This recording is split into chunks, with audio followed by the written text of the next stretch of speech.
Chapter 675. Chu Qingyan was confused by her father's sudden question, and the piece of dried meat she was feeding little white ball fell out of her hand. Xiao Fan, who was squatting on the ground, quickly caught the piece of dried meat and brought it back to Chu Qingyan's hand. Mr. Chu raised his hand and knocked on his daughter's forehead, looking very serious. "What are you talking about? Can you give birth to a chubby grandson just by saying, huh?" Mrs. Chu shook her head and smiled. "It's a grandson. Yuan, you've forgotten again." "But," Mr. Chu continued, "my daughter, I think my son-in-law is quite good. Don't despise him. Find a good day and get married." Mrs. Chu coughed softly and said helplessly, "Yun, Kai is still a girl. It's not appropriate for you to say that." "It's not appropriate." Mr. Chu scratched his head and changed his tone. "Then my daughter, pick a good day and let your son-in-law marry you." Mrs. Chu immediately gave up correcting her husband. However, no matter how much Chu Qingyan's father said, Chu Qingyan remained in a daze. Have a child with the ice cube? This was something she had never thought of. And at this moment, the question that she had been avoiding suddenly appeared in front of her eyes. In fact, he had already occupied a place in her heart. But she did not know what kind of feelings she had for him. Family? Friendship? She only knew that she cared about him a lot. She cared about his every word and every action. She was worried that he would get hurt and that he would be lonely. But her father said that she should marry the ice cube. She was used to companionship, to each other, and to relying on each other. But the word marriage seemed to have landed in front of her. It was very strange and confusing. It was as if she was used to living here, and suddenly someone told her that she was moving. Marry him? She bit the last few words of her father's sentence, not knowing what to do. Mr. Chu did not notice his daughter's strange behavior and said excitedly, "Yes, yes. Kai, you're all grown up. You can marry your son-in-law now."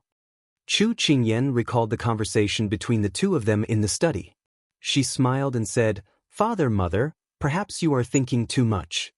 His Highness has always treated me as his younger sister. So please don't say such things in the future." Seeing her daughter's strange expression, Chu Machen's mother couldn't help but hold her hand and ask with concern, "Your marriage has been decided by the retired emperor a long time ago, so you can't go back on your words. Mother sees that His Highness treats you very well. Are you misunderstanding something?" Chu Qingyan shook her head. She had heard it with her own ears. How could it be a misunderstanding? Even the slow-witted Mr. Chu could sense that something was amiss. He pulled a long face and said, Kai, tell me honestly. Did someone bully you? Don't be afraid, I'll stand up for you." He looked like he was going to roll up his sleeves again. Although he was a little sad, Chu Qingyan could not help but laugh when she saw her father looking like he was going to pick a fight. "Father, don't think too much. His Highness and I are very good. I just feel that maybe we're not compatible." "What's not compatible? If you two aren't compatible, who else is?" Father Chu was unhappy and muttered. He turned his back to the mother and daughter and walked away gloomily. Chu Qingyan saw her parents' worried expressions and felt a little guilty. But this was between her and the ice cube, so she could not explain it to others. At this moment, Mrs. Chu patted her daughter's hand and said gently, "Did something unpleasant happen between you and His Highness?" Chu Qingyan shook her head against her will. Mrs. Chu seemed to see through her thoughts, but she did not point it out. She said gently, Kai, I've lived for more than 30 years. I've experienced too many things. I've tasted the fickleness of human nature, rich and poor. Maybe I'm not a smart person, but I still have a good eye for people." Chu Qingyan was a little confused. She did not know what her mother was going to say, but she still looked up and listened carefully. The little white balls in her arms also imitated her actions and looked up to listen carefully. "When I first found out that you were going to be married to His Royal Highness, I felt like the sky was falling down. Why is fate so unfair? It's not enough to torture me and Yuan Lang, but it's even worse for you. You're only 10 years old, an age when you don't know anything. How can you be betrothed to the King of England, who's rumored to be cruel and bloodthirsty? I felt like I've made the wrong choice. But later, we spent some time with the King of England and realized that he's not as scary as the rumors say. On the contrary, he's very attentive to our family.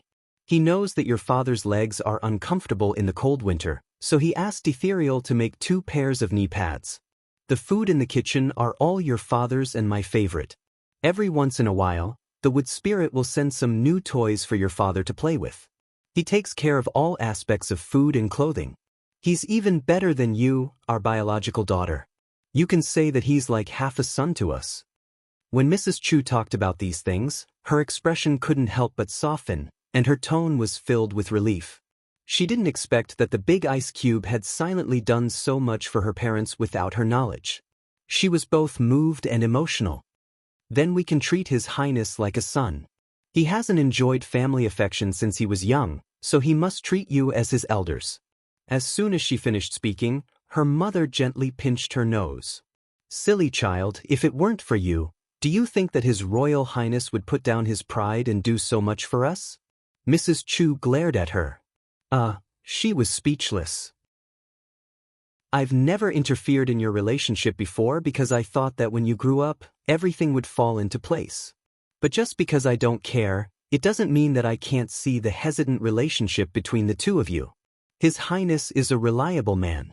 He's responsible and capable, and he handles things appropriately. I approve of him as my son-in-law, but I don't think that we're trying to climb up his social ladder. Our daughter is also very smart and clever. I'm not saying all this to force you. I just want you to see your heart clearly and cherish the people in front of you. Sometimes, if you're still the same person after going around in circles, why don't you make up your mind in advance? Mrs. Chu reached out and hugged her daughter in front of her, speaking sincerely. Mother, your daughter doesn't understand. Chu Qingyan leaned into her mother's warm embrace, frowning as she spoke in confusion. What don't you understand? Mrs. Chu's expression softened. Can I stay by His Highness' side like this forever?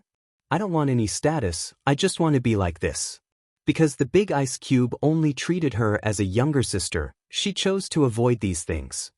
Silly child, Huoling and the others can also stay by His Highness' side forever. If you think like this, then what's the difference between you and Huoling and the others? Chapter 676. That's right. In that case, what was the difference between her and Huoling? But as long as she could be with Big Ice Cube, what did it matter? Chu Qingyan had just lowered her head when her mother patted her head. She looked up and met her mother's gaze that seemed to have seen through her. She couldn't help but feel a little guilty.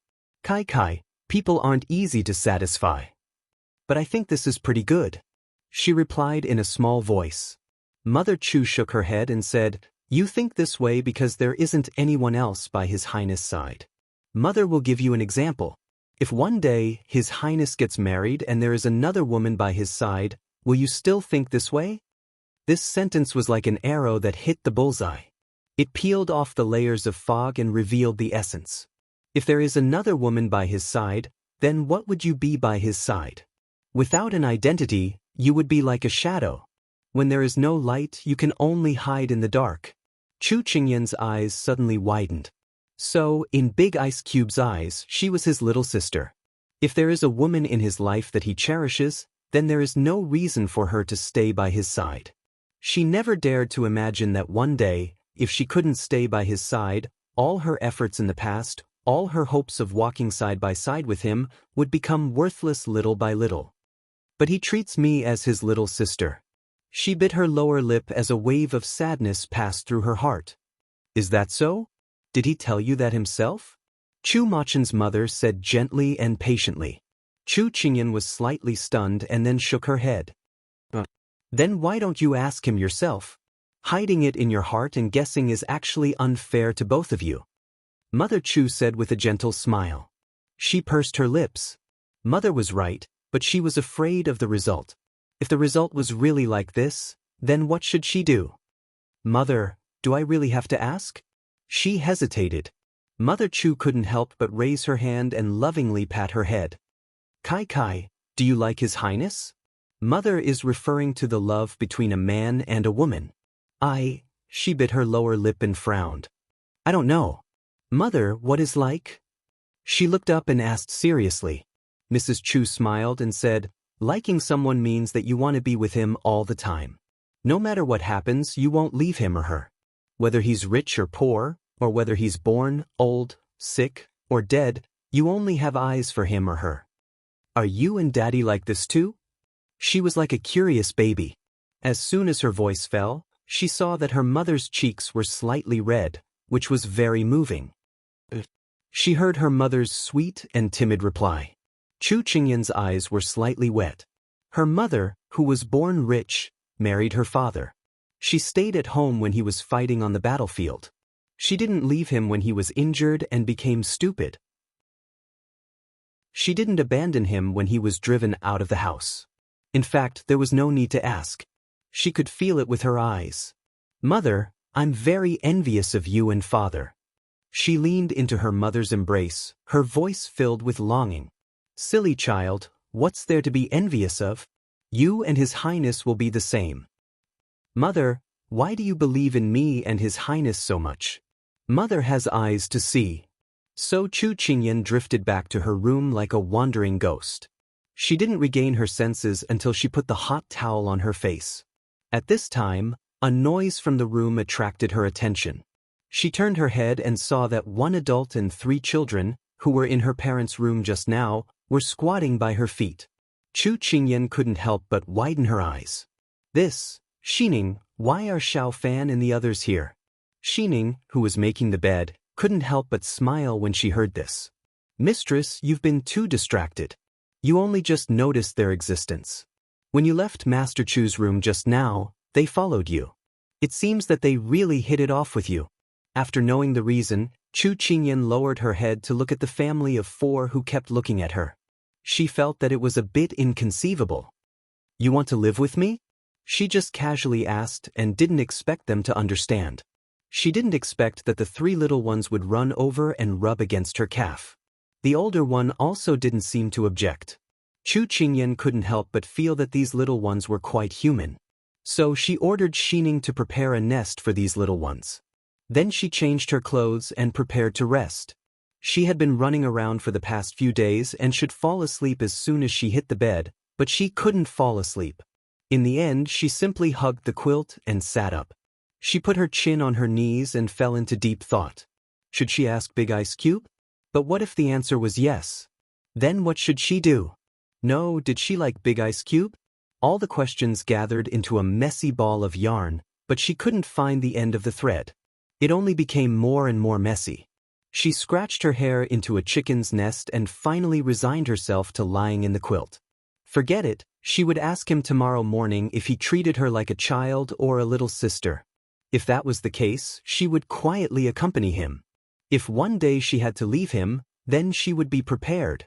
Then if he didn't, she scratched her head and couldn't think of a reason. After the answer came out, she would think about what if he didn't treat her as a little sister. However, she wouldn't be nice to him from the start. Who told him to be so fierce to her today? She would give him a taste of his own medicine. After making the decision, Chu Qingyan fell asleep in a daze. On the other side of the bank, there was also a person who couldn't sleep at night. Xiao Su was holding a teacup in his hand. The tea in the cup had already turned cold, but he didn't know. At this time, he was in a difficult situation. In the past, if he encountered a difficult problem, he would always gather his aides to discuss it together. For example, how to discipline the child 5 years ago. But now he couldn't do the same thing again, because he couldn't test his aides on how to deal with the relationship between a man and a woman. If this spread out, it would damage his image in front of his subordinates. So the first person Xiao Su thought of was Yi Lingfeng. In the past, he was the one who wandered among the flowers. Now that he was married and had 3 children, he should have more experience than him. But when he picked up the brush, Xiao Su felt that distant water couldn't quench his thirst, so he put it down again. He rubbed his forehead. He felt that this matter really made people feel helpless. It was better to deal with military matters. Moreover, he felt that he had to be serious and careful about this matter. Thinking of how he made the little fellow sad today, he felt a bit of regret. At this time, he thought of a person and couldn't help standing up. Huo Ling, this king needs to go out. Hualing was a bit surprised when he heard this. It was almost the middle of the night. Master, you've been sitting here all night and you still have the mood to go? It was a pity that his master had already opened the door and left. Although he was confused, Hualing still immediately followed. The most beautiful moment wasn't the moment when they held hands, but rather the hazy journey towards the other party. Chapter 677. The night wind blew gently, lifting the thin veil. At this moment, Xiao Su had already reached the entrance of the Lin estate. As dawn approached, the earth fell into a deep sleep. The silent night passed by slowly as time passed. When the sun shone on the bed, Chu Qingyan, who was asleep, felt warm all over. She couldn't help but turn over, and her fingertips accidentally touched something soft. She gradually opened her eyes and met a pair of dark eyes. While she was still in a daze, a soft tongue licked her cheek. It was wet. Chu Qingyan, who woke up from her sleep, remembered that she had taken in a few white dumplings last night. She couldn't help but smile and greet them. "Good morning, little dumplings." The three in front of her laughed even more happily and bounced on the bed. Chu Qingyan suddenly felt that today would be very wonderful. She got up to wash up. Xining had already laid out breakfast. When she took the first bite of the meat bun, Chu Qingyan asked casually, "What did your highness eat this morning?" "This servant doesn't know. The kitchen sent someone to bring breakfast here early in the morning." Xining shook her head. Chu Qingyan was stunned. She and the ice cube usually ate together, but the kitchen sent breakfast over this morning. She was a little surprised. Could it be that the ice cube was still angry? That's not right. Shouldn't she be the one who was angry? She took a big bite to vent her anger, but in the end, she had no appetite at all. She broke off the meat bun and gave it to the white dumplings. "Master, are you going out today?" Xining saw her master get up and couldn't help but ask with her head tilted. Chu Qingyan nodded. "I'm going out to do something. You and Jean Xian will follow me." Xining cheered. She had just arrived in Jiangnan a few days ago and hadn't gone out yet. She was full of curiosity about this place. It was great that her master was going out today. Chu Qingyan saw through her thoughts, but she couldn't help teasing her. "Are you happy because you can go out with me, or because you can go out with Jean Xian?" "Master, you're making fun of this servant again." Xining turned her head and snorted. Chu Qingyan couldn't help laughing. Chu Qingyan paused for a moment as she walked out of the courtyard. She had forgotten to tell Big Ice Cube about her bet with Hua Xiao last night. However, she was not in the mood to report to him about the situation last night. Now she was hesitating whether she should go over and tell him, but she still remembered how cold he was to her last night, so she decided to leave him alone for a day. At this moment, Turin walked over. When he saw her gaze, he thought that she was going to look for his master. He stepped forward and bowed, then said, "Little master, master is not in the manor today." "Not here? Where did he go?" Chu Qingyan was just about to leave when she heard this news. She couldn't help but retract her foot, feeling a little confused. After coming to Jiangnan for so long, Big Ice Cube had only taken her out for a stroll. He had basically stayed in the study and rarely went out. Why did he suddenly leave the residence? And it was still so early. Could it be that he had something urgent to attend to? Turin's face also showed a trace of confusion. "Master went out in the middle of the night last night and hasn't returned yet. This subordinate also doesn't know where Master went. But Hualing is by Master's side, so you don't have to worry." It seemed that Big Ice Cube had made up his mind on the spur of the moment. Otherwise, as a hidden guard, how could Turin not know his whereabouts? But Turin's last sentence made Chu Qingyan feel a little unnatural. "I'm not worried at all. I'm very relieved." After saying this, she felt that she had overreacted. She raised her head and saw that Turin also had a slightly surprised expression. Chu Qingyan coughed lowly and immediately changed the topic. "Then I also need to go out. If you have something to do, go ahead and do it."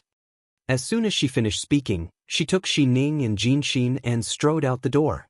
Turin looked at her departing figure and couldn't help rubbing his chin. Last night, Master was a little strange.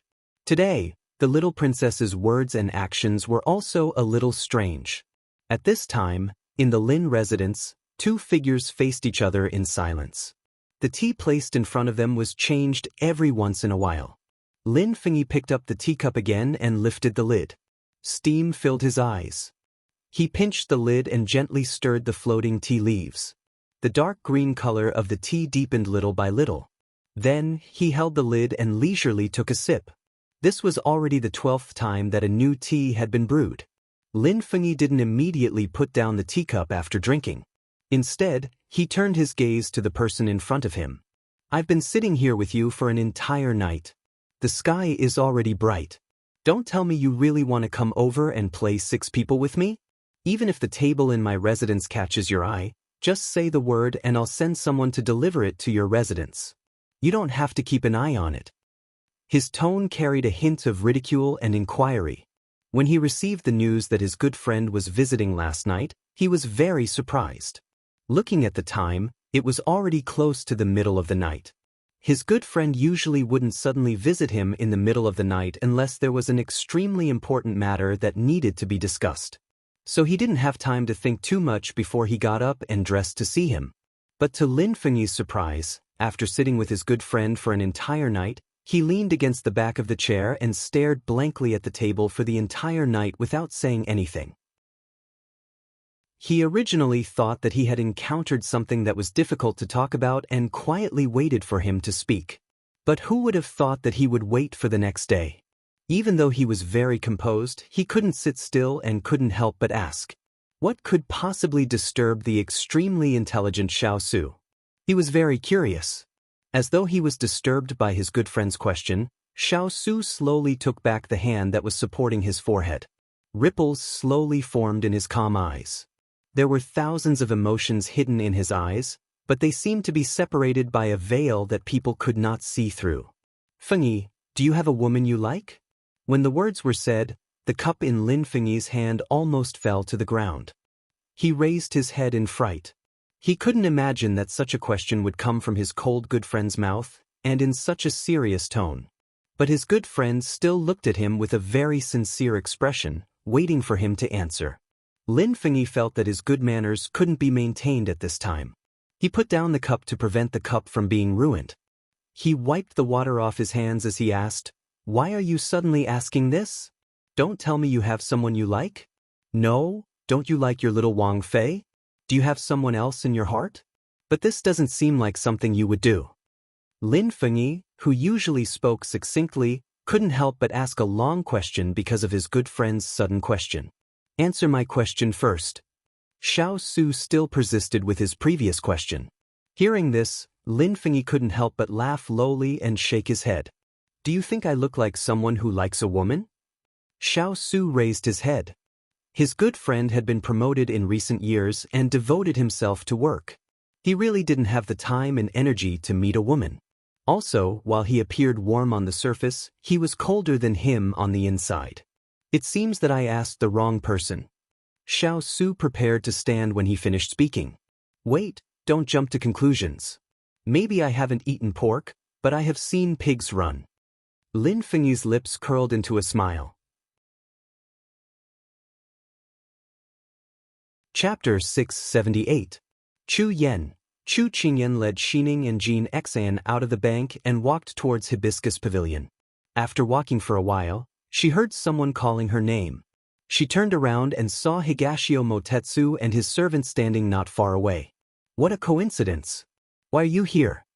Chu Qingyan went up to greet him and asked with some surprise. "I knew you would come, so I specially waited here." Higashio Motetsu didn't argue and directly explained the reason. Because he knew that even though Qingyan had forgiven him, it didn't mean that she didn't suspect him. He might as well be honest with her. Chu Qingyan couldn't help but laugh when she heard this. "You're honest. Let's go, I haven't eaten breakfast yet. Let's find a place to eat together. It's better than being stared at here." Higashio Motetsu pointed out as he looked around. On the street, there were 2 handsome men with such outstanding appearances and different temperaments. Moreover, the servants beside them were more handsome than the young boys and girls of small families. How could they not attract attention? So in a short while, they attracted countless gazes. Chu Qingyan also felt that these gazes were indeed dazzling. so she nodded in agreement. The group of people found a kanji shop near Hibiscus Pavilion and sat down. Chu Qingyan had already eaten breakfast, but because she was angry with Xiao Su, she didn't eat much. Now that the Jiangnan specialty kanji was served, her appetite was easily aroused and she also picked up the spoon to taste it. You really plan to do business? Even though he already got the answer last night, Higashio Motetsu was still a bit doubtful. Didn't you see that I already made a bet with someone? If I lose, won't I lose face? Chu Qingyan glanced at him. Higashio Motetsu shrugged, but do you really think you can win the bet? Chu Qingyan rolled her eyes. I haven't even started on the battlefield yet, and you're already pouring cold water on me. Don't you feel embarrassed? Higashio Motetsu chuckled. Why don't you see for yourself? He pointed to the side of her body. Chu Qingyan looked in the direction of his finger. Opposite them was Hibiscus Pavilion. At this time, the sun was already high up in the sky. The waiters of Hibiscus Pavilion were listlessly greeting the passers-by, but it was of no use. Basically, no one entered the store. On the other hand, the entrance of Fragrant Powder Pavilion was filled with customers. From time to time, there would be waiters singing loudly, "Come again next time." It could be said that one business was as good as the heavens, while the other was as bad as the earth. After realizing the truth, Chu Qingyan's mouth twitched. No wonder Hua Xiaoli agreed so quickly. He had this trick up his sleeve. So, you're going to forfeit? Higashio Motetsu fanned him from the side. Chu Qingyan glared at him. Is retreating without a fight my style? Hurry up and eat. After eating, we'll go take a look at the scene. Higashio Motetsu shrugged. A moment later, they were already standing at the entrance of Hibiscus Pavilion. However, the waiters in the store glanced at them and quickly lowered their heads to doze off. Chu Qingyan raised her eyebrows. Could it be that just because they were dressed as men, they wouldn't treat customers? She led everyone into the store. Higashio Motetsu waved his fan and said, I didn't think that this young master would actually enter this kind of rouge and face powder shop one day. Chu Qingyan continued, if you don't like it, we won't force you. It's my pleasure. Chu Qingyan didn't bother with him anymore. Instead, she said to Xining, go take a look at these rouge and face powder. Because Xining used to study these things when she had nothing to do in the Fu, Chu Qingyan let her try out the quality of these products. She, on the other hand, observed the furnishings and decorations of this store. Perhaps it was because they saw Chu Qingyan's servant girls picking out the products in a proper manner. The waiters who were watching by the side immediately changed their indifferent expressions and eagerly introduced the products. After staying in Hibiscus Pavilion for a while, Chu Qingyan led everyone to leave. Master, you didn't see how long the waiters and shopkeepers' faces were when we didn't buy anything. Xining said with a pout. Chu Qingyan chuckled. The reason why there's a difference in sales between the two stores is obviously obvious.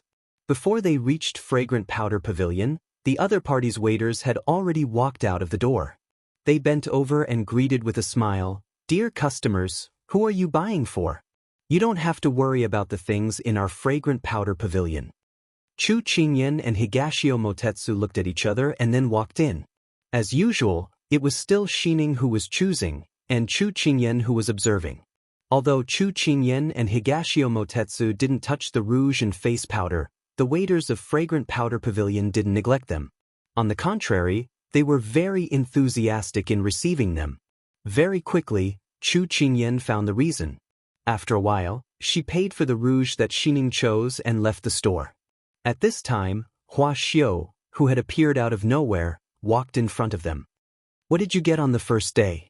Hua Xiao spoke casually, but it was hard to hide the anticipation in her tone. Chu Qingyan crossed her arms and looked at her. She chuckled. Young master, you've given this Chu a big problem. Is that so? Hua Xiao brushed away the non-existent dust on her body and said matter-of-factly, if the problem is too simple, then there's no challenge. Don't you think so, young Master Chu? Chu Qingyan raised an eyebrow. Then let's talk in private. This Chu will solve the problem for young master. Hua Xiao was slightly surprised. Did she already have a solution? All right, this way please. At this time in the Linfu. Tell me what happened to you. Is it related to your young Princess Fei? Lin Fengyi asked directly. Xiao Su lightly tapped the tea lid, a trace of confusion on his face. His tone was faint, but not as calm as usual. Her father asked me when I would marry Qingyan. Isn't this very normal? She has been betrothed to you for 5 years. Logically speaking, she should have reached the age of marriage. Shouldn't you put this matter on the agenda? Lin Fengyi's tone was puzzled. His hand paused and he sighed slightly. Actually, I've never considered this matter. You don't want to be responsible for her? Lin Fengyi was shocked. No, I want to keep Qingyan by my side, but I've never thought about this relationship. Towards his good friend's shock, he felt his scalp tighten. What do you mean? Lin Fengyi frowned, not understanding the meaning of his words. I'm already used to Qingyan's company, but I've never considered marriage. It's not because I don't want to be responsible, but because I've always treated her as a child. Now that she's grown up, I don't know what kind of status or attitude I should use to treat her. A trace of confusion appeared in his eyes. This was probably the first time Xiao Su had expressed his thoughts so straightforwardly. So you asked me if I had a woman I liked just now to help you determine your feelings for Qingyan? Lin Fengyi felt it was very inconceivable. I wanted to see if you had any experience, but you didn't. His tone was calm, but it could not hide the disdain. Lin Fengyi raised an eyebrow and said simply and directly, in short, it's just one sentence. Do you like your young Princess Fei? Chapter 679. In short, it's just one question. Do you like your little princess consort? These words were like an arrow that had left the bow, hitting the heart. Xiao Su instantly froze, his expression drifting. He didn't even realize that the tea in his hand had almost spilled out. Seeing his good friend's reaction, Lin Fengyi felt relieved. He had wanted to remind him tactfully, but it was him who had despised him just now. Seeing your reaction, I already know the answer. Lin Fengyi looked at the teacup in his hand and smiled. His tone was full of mockery. Xiao Su finally realized his gaffe. He put the teacup back on the table and wiped the tea stains on his clothes. His fingers were still stiff. How would you know the answer to something that even I don't know? Lin Fengyi raised his eyebrows. Let me ask you, do you want to keep Qingyan by your side forever and can't bear for her to leave? Xiao Su curled his fingers and remained silent. Second question. If someone else appears by your side one day, will you still be able to sit still? His expression turned slightly cold. How could there be someone other than him by her side? Last question. Are you willing to go through thick and thin with her? He felt that he should leave the sweetness to her and taste the bitterness himself. It seemed that the answer had already appeared. Lin Fengyi asked 3 questions in a row and carefully observed his good friend's expression. Then he said, "It's so obvious. Why can't you see it clearly?" Xiao Su pursed his lips, his expression tense. He was silent for a moment and then slowly said, "Maybe I'm not used to the sudden change in my identity." Lin Fengyi shook his head and laughed. He was still digesting the shock that this matter brought to him. I always thought that you would never touch love. I didn't expect that you would make me see you in a different light today. I also didn't expect that I would become like this one day. Xiao Su sighed. No, I think it's good that you're like this. You're like a god standing in the clouds who has finally walked down the altar and touched the mortal world. Lin Fengyi said with a relaxed expression, I still remember that among the 3 of us, I was always worried that you would still be alone when you were old. I didn't expect that you would become enlightened earlier than I expected. Are you praising me? After thinking it through, Xiao Su seemed to have unloaded a heavy burden from his body. His expression also relaxed, and now he was in the mood to joke with him. Lin Fengyi smiled brightly. Isn't that the case? Who would have thought that ice could be warmed? It seemed like nothing was absolute in this world. It all depended on whether one met the right person or not. Just like Ling Feng, he passed by thousands of flowers, but not a single leaf touched him. Now that he has 3 children, the world is unpredictable. Cherish what you have and let yourself live freely. That is the most important thing. It's rare for you to be so emotional today. Xiao Su picked up the new cup of tea and took a sip. He continued, Actually, with your popularity and talent, as long as you spread the word, I'm afraid your doorstep will be trampled by matchmakers. Lin Fengyi choked. I don't want all of you to be so bored that you want to matchmake me. You just have to take care of yourselves. Xiao Su raised his eyebrows and didn't say anything. But to be honest, I'm quite worried about you. You've finally become enlightened. How are you going to tell Qingyan? You're not good with words.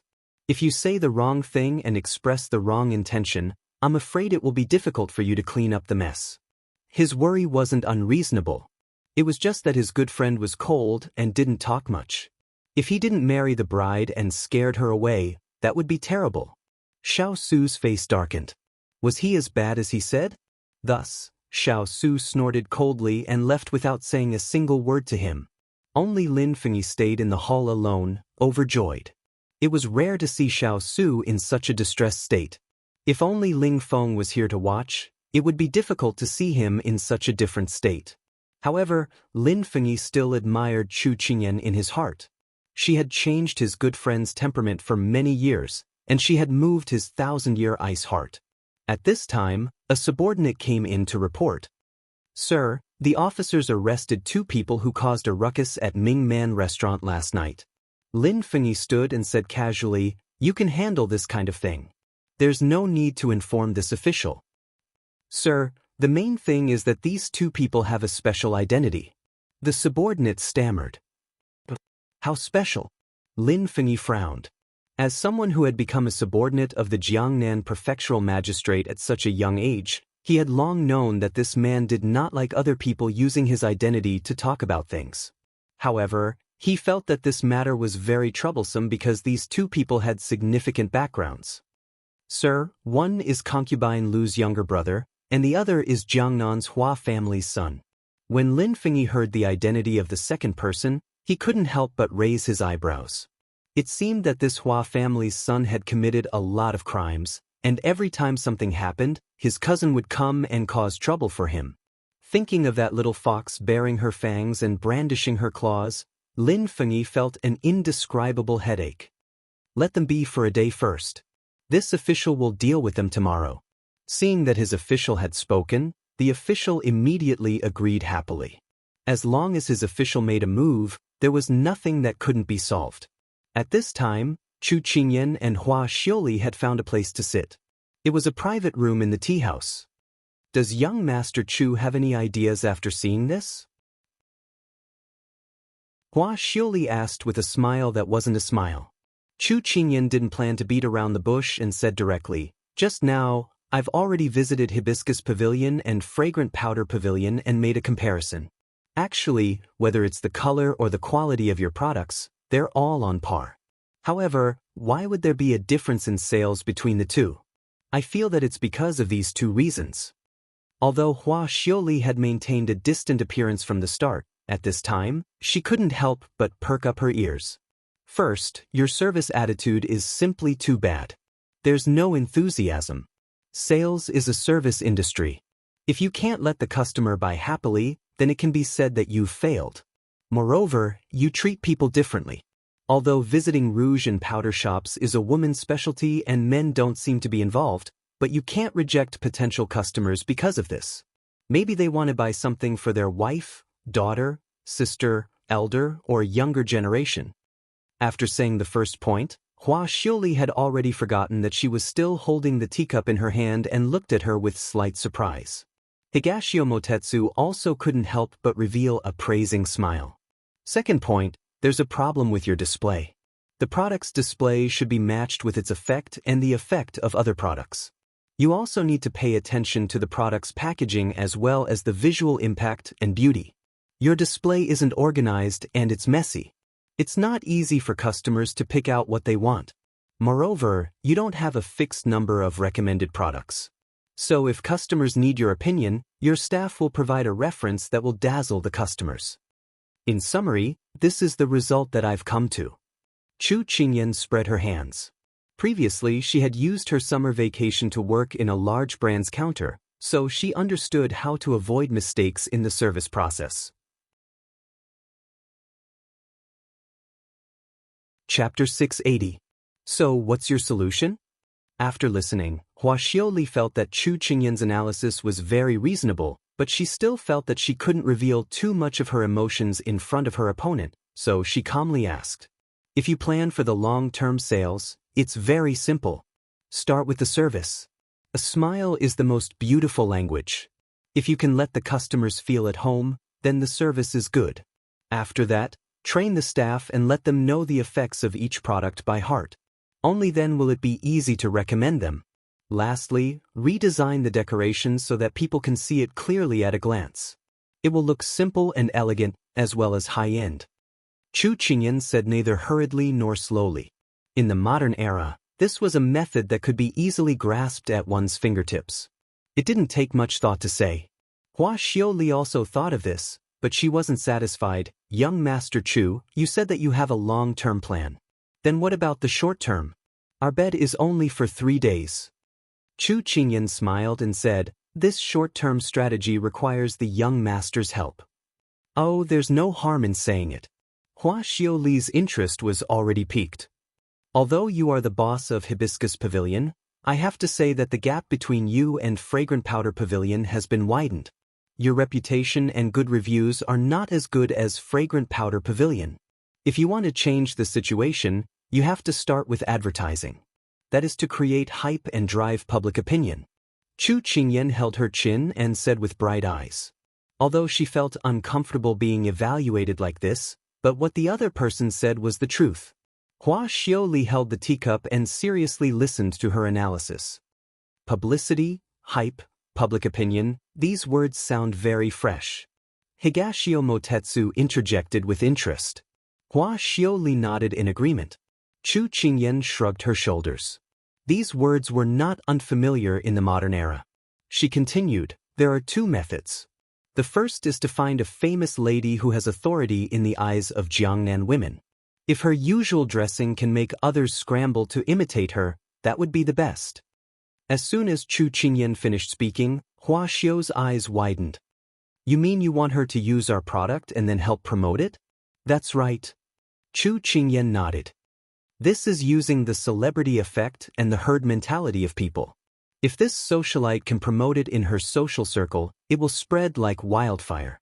Soon, many people will know about Hibiscus Pavilion. What you need to do at this time is to do 2 or 3 recommendation series according to the season." Hua Xiaoli couldn't help but applaud. "Your method is not bad. I happen to know a few girls who meet your requirements. The first method is not difficult." Chu Qingyan smiled. "Okay, we've approved the first proposal. The second proposal was inspired by my visit to your store today. I'd like to hear the details." Hua Xiaoli personally poured a cup of tea for Chu Qingyan and then said expectantly. Chu Qingyan took the teacup and took a sip to moisten her throat. "Then," she continued, "I realized that we can actually look further. We don't necessarily think that the main customers are women. We should expand the consumer group. Some women can't go out and will ask their husbands, sons, or brothers to buy for them. So, if we can invite a famous couple to help and let the husband buy products for the wife, then we can do the same. This method has a few advantages. First, the man will feel that he won't lose face if he buys products for his wife and daughter. On the contrary, he will gain a reputation of caring for his family. Second, the woman will feel that her husband is considerate and will feel proud. If some women hear others showing off, they will also have the heart to compare with others and thus urge the men around them to buy." As soon as she finished speaking, Chu Qingyan received a few glowing eyes. She coughed a few times. "What do you think? I didn't expect you to have such a talent for business." Higashio Motetsu retracted his folding fan. Although his face was full of disdain, the words that came out of his mouth already had a hint of approval. The little girl's performance today was simply beyond his expectations. He originally thought that she was just playing around, but he didn't expect that she really had the ability in this aspect. Higashio Motetsu thought that there was something about this little girl that he didn't know. Hua Xiaoli could no longer remain calm. Her nature was instantly exposed. "Well said. My father just happens to know a couple that fits your requirements. When the time comes, we can just ask him to help us pull some strings. Then, do I need to do anything else?" Yes, you have launched a series of discounts. The price will be discounted for men. Although the discount will reduce the profits, once the reputation is established, you won't have to worry about not having customers. Small profits but quick turnover. Chu Qingyan touched her chin and said with a smile. Okay, I'll go arrange it now. Hua Xiaoli couldn't sit still anymore. She immediately stood up and looked at Chu Qingyan with eyes full of fighting spirit. Young Master Chu, let's go together. I still need you to help me design a plan for Chunlai. I'm very honored by this invitation. Chu Qingyan also stood up with a smile. I'm also very honored. Their gazes met in midair. Suddenly, there was a feeling of regret that they hadn't met earlier. Higashio Motetsu, who was standing at the side, raised his eyebrows and didn't say anything. Xiao Su, who had left the Lin mansion, quickly returned to the bank. What is Qingyan doing? Xiao Su, who was sitting in the hall, remembered that the two of them parted on bad terms last night and asked. Master, the young princess consort left early in the morning. Turin reported. Xiao Su frowned slightly. Did she say why she left? Turin regretted that he didn't ask the young princess consort more this morning. Do you need this subordinate to send someone to find the young princess consort? No need. Xiao Su waved his hand. Although he wanted to see the little fellow right now, after his conversation with Feng Yi, he still didn't know how to face the little fellow. Therefore, he had to wait for now. Turin felt that his master's mood was a bit strange today. He couldn't help but ask Hualing with his eyes. As for Hualing, he replied with a shrug. Last night, his master suddenly wanted to look for official Lin and he was sent away by his master. He didn't know what his master said to official Lin, but he felt that after his master left the Lin manor, his entire aura changed. He wasn't as cold as when he was in the bank. By the way, master, the last time I sent someone to secretly investigate what Miss Yang did in the inn, I have found the whereabouts. The secret letter is here, but I haven't had the time to open it yet. After saying that, Tu Ling took out the letter from his bosom and walked forward to hand it to his master. Xiao Su didn't think that he would receive news of this at this time. He remembered the beautiful dream in his memory. He couldn't help but pause for a moment. Then he didn't hesitate to take the letter. Chapter 681. When Chu Qingyan's group and Hua Xiaoli returned to Hibiscus Pavilion, the attendants who came out to greet them were shocked. Hua Xiaoli looked at her attendants and understood. Usually, when she came, these people would be very enthusiastic, so she never thought that the reason for the poor sales was because of the service. Because the goods of the two shops were similar, she couldn't understand why.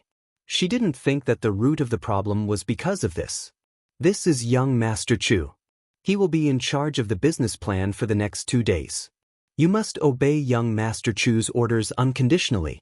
If there are any mistakes, I will hold you accountable.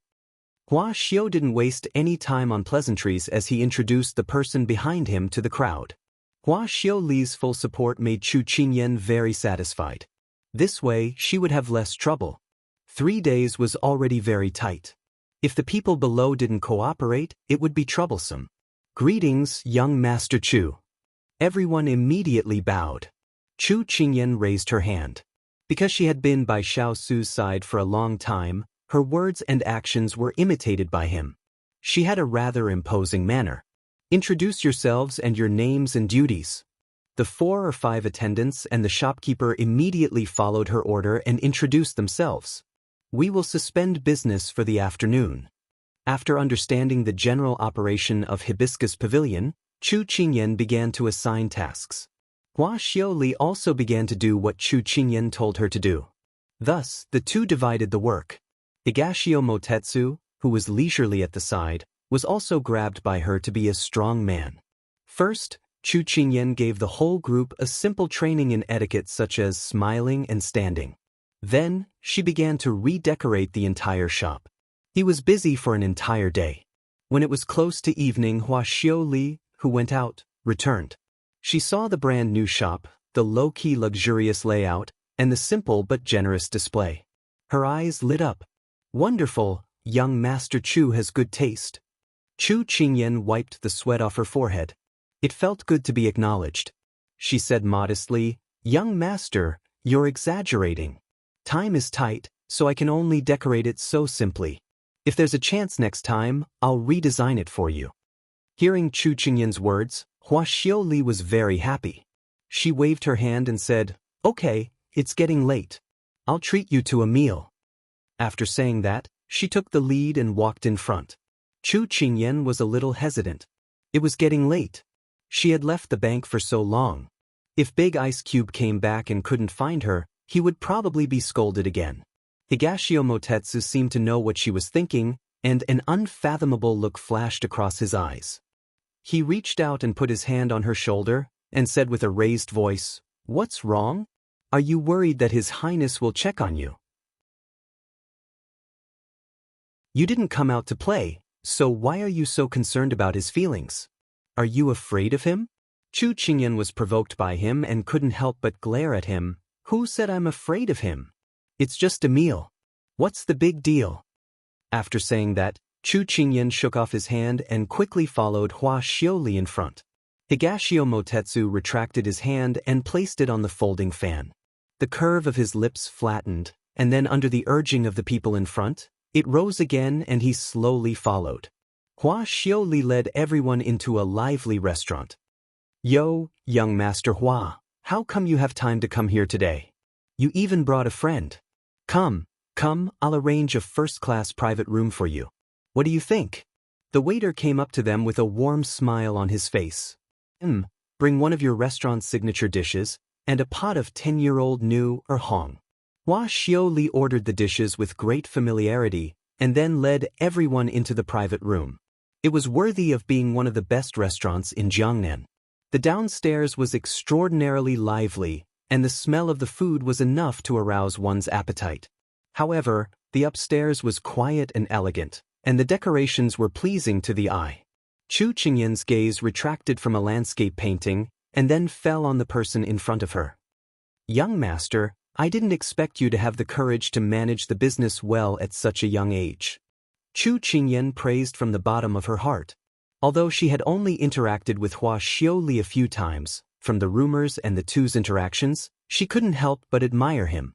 Hua Xiaoli laughed. "Young Master Chu, you don't have to call me young master. It sounds distant. You can just call me Xiaoli and I'll call you Chu Yen. Then it would be impolite to refuse. I also feel that it's more intimate to call each other by name." Chu Qingyan nodded. "Actually, I've been by my father's side since I was young. Whether it was discussing business or inspecting the business, my father and I never left each other's side, so I was influenced by him. In addition, my father often taught me some business skills, so I know a little more than my peers. However, you're not bad either. Your eyes are sharp, and you were able to see the problems in my shop at a glance. Moreover, the solution was simple and direct. I'm impressed." Since she had already seen the other's ability, Hua Xiaoli didn't hide his words. "Xiaoli, you don't have to be so polite. I'm just a greenhorn, and this is my first time doing business. There are definitely many areas where I'm lacking, so I'll have to trouble you to support me." Chu Qingyan waved her hand and said modestly. Hua Xiaoli didn't stand on ceremony with her. After a few words of greeting, he went straight to the point. "I've already instructed people. The promotion will start tonight. Who knows, it might be effective tomorrow morning. I'll go to the shop tomorrow morning and see if there's anything that needs to be adjusted." Chu Qingyan's tone also returned to normal. Then, the two of them went on to confirm the details of the plan in detail. When all the dishes were served, Higashio Motetsu couldn't stand it anymore and protested. "You two can stop. The first. After a busy day, I'm almost starving to death." Hua Xiaoli sighed in relief. "Come, let's eat. We can talk after the meal." As soon as he finished speaking, a man dressed as a manservant hurried in. "Young master, something happened? Master wants you to go back quickly." Hua Xiaoli couldn't help but frown. At this time, Chu Qingyan said considerately, "The matters in the mansion are more important. You should go back first. We can eat together anytime. There's no rush." Hearing this, Hua Xiaoli put down his chopsticks and said apologetically to the two of them, "Then I'll go back first. Tell the waiter what you want to eat. Put it on my tab." After saying that, he left. The table was full of dishes. The color and luster were enticing, and the aroma overflowed. It made people's mouths twitch. Xining and Jin Xian had already been arranged by Hua Xiuli to eat outside. Chu Qingyan gave up the idea of asking them to come in and eat together. Just as she was about to raise her chopsticks, a wine cup suddenly appeared in front of her. She followed the slender fingers that had yet to be retracted and met a pair of devilish phoenix eyes. "You seem to be in a bad mood today. Drink some wine to cheer you up." Chapter 682. Who says I'm in a bad mood? My ability has been affirmed, and I'm happy. Chu Qingyan glanced at him, then picked up some food with her chopsticks and stuffed it into her mouth to express her dissatisfaction with his words. Higashio Motetsu surrendered. Fine, you're so stubborn, I don't care. Come, I'll treat you to a drink." Chu Qingyan looked at the sparkling wine in front of her, swallowed, and then shook her head. "I don't drink, I drink tea." "Why don't you drink? It's good for your health to drink some wine."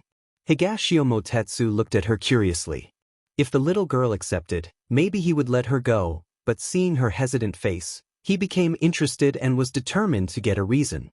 Chu Qingyan rubbed her nose and said, "Actually, I really want to drink it. However, ever since I drank it the last time, His Highness has forbidden me from drinking alcohol. So please don't make things difficult for me. I will use tea in place of wine." Hearing that it was Xiao Su's idea, Higashio Motetsu put down his chopsticks and coldly snorted. "Qingyan, you're already 15 years old, not 5 years old. Why do you have to listen to Xiao Su's orders? You have to remember, you're a free person, not his subordinate, not his puppet. You don't need to listen to his orders, otherwise, I'll look down on you." Chu Qingyan saw that he was so serious, and her heart was in a dilemma. "Dongting you, and it's just a cup of wine, you don't have to act like you're going to die on the battlefield. You're already an adult, you can do anything. Anyway, my wine is right here, you can drink it or not." Higashio Motetsu was competing with Xiao Su in his heart. Thinking that the little girl was so obedient to him, he became angry. Chu Qingyan looked at Higashio Motetsu, who had a dark expression on his face, and then looked at the fragrant wine. She remembered how cold Big Ice Cube was to her last night. She pursed her lips and seemed to have made a decision. "Okay, I'll drink it. Why should I do things according to his wishes? I can do whatever I want. I don't want to be tied down by others." Higashio Motetsu's face immediately brightened up. He smiled and praised. "That's right. Come, this 10-year-old knew. Her hong is very pure. Try it." Encouraged, Chu Qingyan took the wine glass. Her nose could already smell the mellow fragrance of the wine. She was a little greedy. She threw Xiao Su's exhortations to the back of her mind and raised her head to gulp it down. Not bad. Higashio Motetsu filled her cup again and reminded her, "Don't drink too fast. You have to taste it slowly." Only then did Chu Qingyan stop gulping down the wine and imitated him to drink it mouthful by mouthful. "At first, I thought that wine was something that you men usually drink to liven things up. It's actually quite hard to swallow, but after drinking a few cups, I slowly got the feeling." Chu Qingyan's face was slightly red as she said with a smile. She even licked the wine stains at the corner of her mouth from time to time. Higashio Motetsu's gaze couldn't help but follow her actions and fall on her full, dark red lips. Her nimble tongue lightly licked, as if a cat's claw was gently scratching his heart. His eyes darkened and he moved his gaze away without leaving a trace. Then, he found something to talk about and asked, "Why are you unhappy today?" At this time, Chu Qingyan was already a little drunk.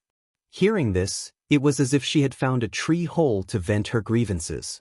She snorted and said, "Last night, His Highness scolded me." Higashio Motetsu cast aside the messy thoughts in his mind and asked seriously and strangely, "I don't know either. If I knew, I wouldn't be so troubled." Chu Qingyan supported her chin with one hand, her expression extremely conflicted. Higashio Motetsu felt that the little girl who drank wine was much more honest than when she was sober. His eyes slightly curved, and a faint light flashed in his phoenix eyes. There was an element of seduction. "He scolded you, so don't pay attention to him. His temper is so bad, you can just play with me in the future. Chu Qingyan heard this and glared at him. His Highness' temper isn't bad. He just doesn't like to talk. He's very good to me. If you say bad things about him, I won't look for you to play in the future. Then why are you telling me this? Higashio Motetsu coldly snorted, and his face immediately darkened. Chu Qingyan felt that she had said something wrong. She reached out and patted the back of his hand, comforting him. Don't be angry. Don't take what I said seriously. I'm just feeling very sad right now. After Higashio Motetsu spoke, he regretted arguing with the little girl. When he saw her comforting him like she was coaxing a child, he felt even more embarrassed. He coughed and caught the words in her words and asked, "What are you sad about?" These words seemed to poke at Chu Qingyan's heart. She withdrew her hand, her expression blank and sad. Previously, when I was in Big Ice Cube's study, I heard him say that he would treat me like a younger sister. My heart felt very sad, but I don't know why I feel sad. Dongting, do you know? She was like a lost deer that had seen the only lighthouse, her eyes full of hope. But Higashio Motetsu felt that the light in those beautiful eyes was very dazzling. Although the little girl spoke very vaguely, he knew the reason behind it. He lowered his head, stirring the thick soup in the bowl, and asked in a flat tone, "Then what do you want Xiao Su to treat you as so that you won't feel sad?" Chu Qingyan's expression was confused when she heard this. "I don't know." Higashio Motetsu raised his hand and gently knocked on her forehead. "If you don't know, then don't think about it. You're stupid enough. If you continue to think about it, it'll be even more hurtful." Chu Qingyan touched her head and said weakly, "But last night, my father asked me when I would have a child with Big Ice Cube. I didn't know how to answer. When I thought of having a child with Big Ice Cube, I felt inexplicably happy. But when I thought of him treating me like a younger sister, I felt sad. Don't tell me what's wrong with me." Because Yen Luo and the others were not by her side, and Xining was still young, she felt that she had no one to talk to. At this time, she could only ask him for help. In the face of Chu Qingyan's sincere inquiry, Higashio Motetsu felt a little irritated. The answer was obvious. The little girl in front of him had her first awakening of love. She liked the cold stone Xiao Su. This answer made him very unhappy. He narrowed his eyes and looked at Chu Qingyan, who was blushing. He suddenly had an idea. He couldn't let the little girl fall in love with Xiao Su. The Sichuan royal family was fighting fiercely, both openly and covertly. How could Xiao Su give her happiness? He couldn't watch her fall into the fire pit. "Qingyan, I know the reason." "What?" Chu Qingyan's eyes lit up slightly. "Because you only have Xiao Su by your side for so many years. It's like a toy that has been occupied for a long time. If one day someone wants to take away your toy, you'll feel sad and reluctant. So the answer is very simple. You don't like this toy very much. It's just that you're used to his company and don't allow others to covet it. The same principle applies to Xiao Su. If one day someone takes your place, he'll get used to it and treat her as well as he treats you. Do you understand?"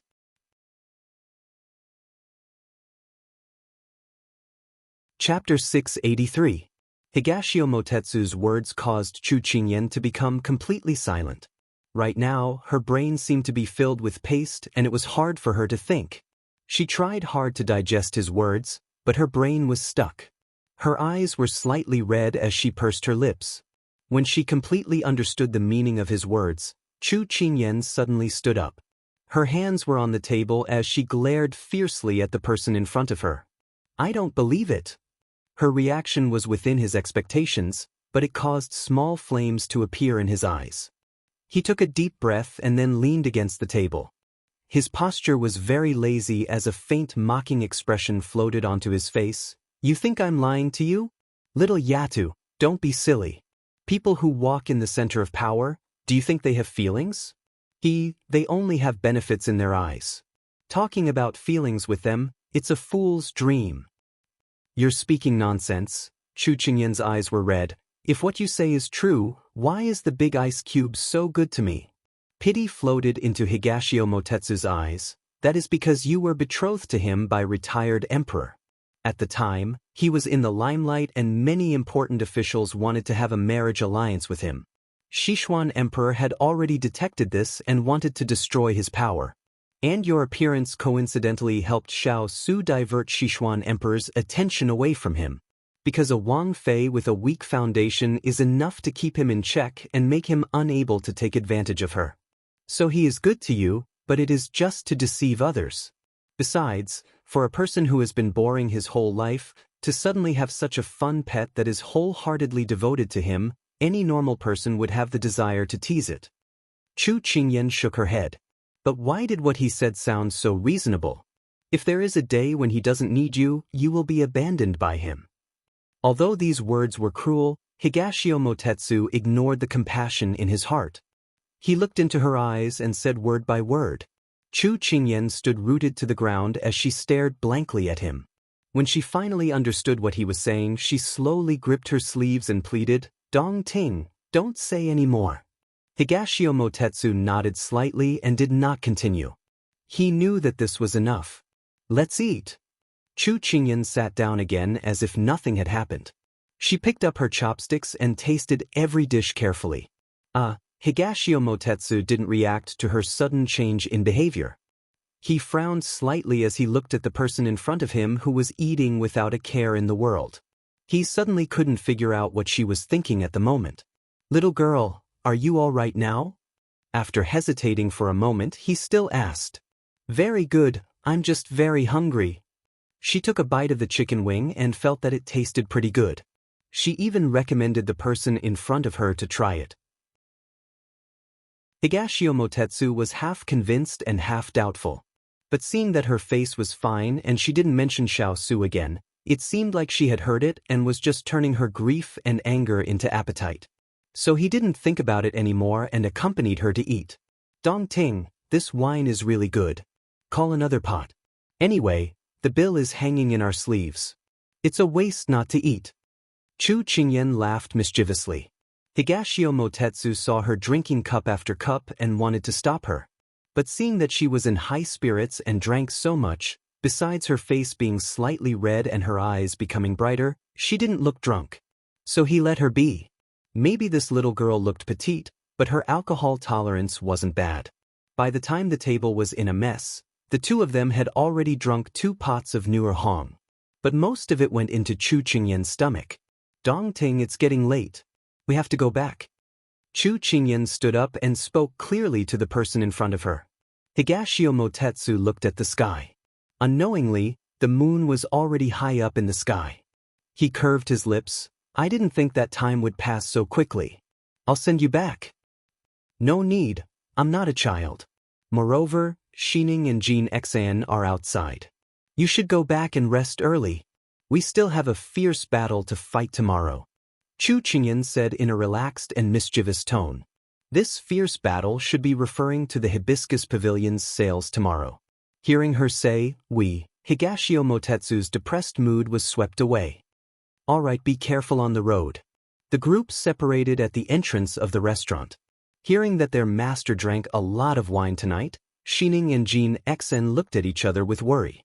Because His Highness had already instructed them, but they didn't expect that their master would drink so much. When they went back, they might be punished by His Highness. Chu Qingyan felt that the two people beside her were very depressed. She couldn't help but glance at them. "Why do the two of you look so worried?" "Master, His Highness said that you can't drink," Xining said in a muffled voice. Chu Qingyan couldn't help but smile. "Don't worry, I'm not drunk." "Is that so?" "Master, you're going in the wrong direction again." Xining and Jin Xen finally believed that in this world, there was a kind of person who could talk seriously when drunk. The group of people returned to the bank. Chu Qingyan walked straight to Xiao Su's courtyard. "Master, you're going in the wrong direction. This is your courtyard." Xining quickly grabbed her hand and pointed to the right. Chu Qingyan smiled and pushed her hand away. "Xining, I won't go back to my room first. I need to find the big ice cube for something."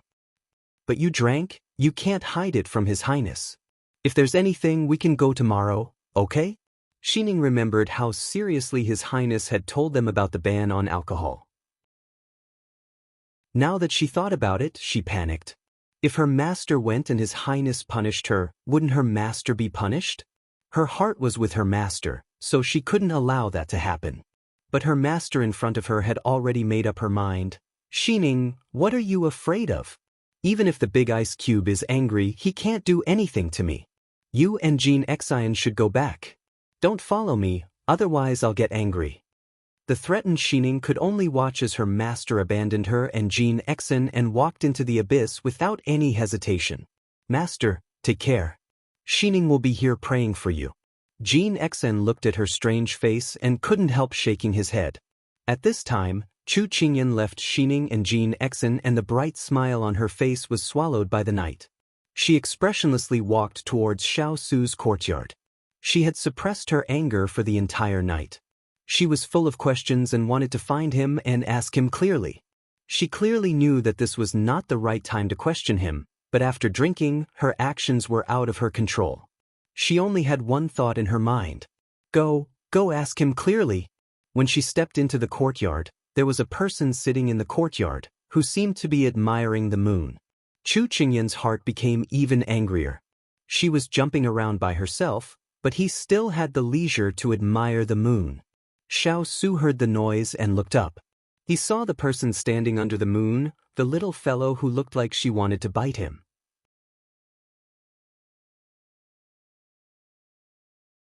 Chapter 684. He had waited for her all night, but she didn't come back. In the past, she would always tell him where she went, but now she had learned to make her own decisions. Xiao Su's heart was filled with anger. But when she stood there and looked at him with all her attention, Xiao Su felt that the little flame was extinguished by her. He held his forehead. Since when did he lose control of his emotions? Sometimes, his emotions would be affected by the little fellow. Qingyan, what are you standing there for? Come here. Seeing her staring at him, Xiao Su couldn't help but speak up. They hadn't seen each other for an entire day and he wanted to talk to her properly. Hearing this, Chu Qingyan's heart was filled with emotions. She crossed her arms and said in a huff, "Why do you have to tell me to come over and tell me to go over?"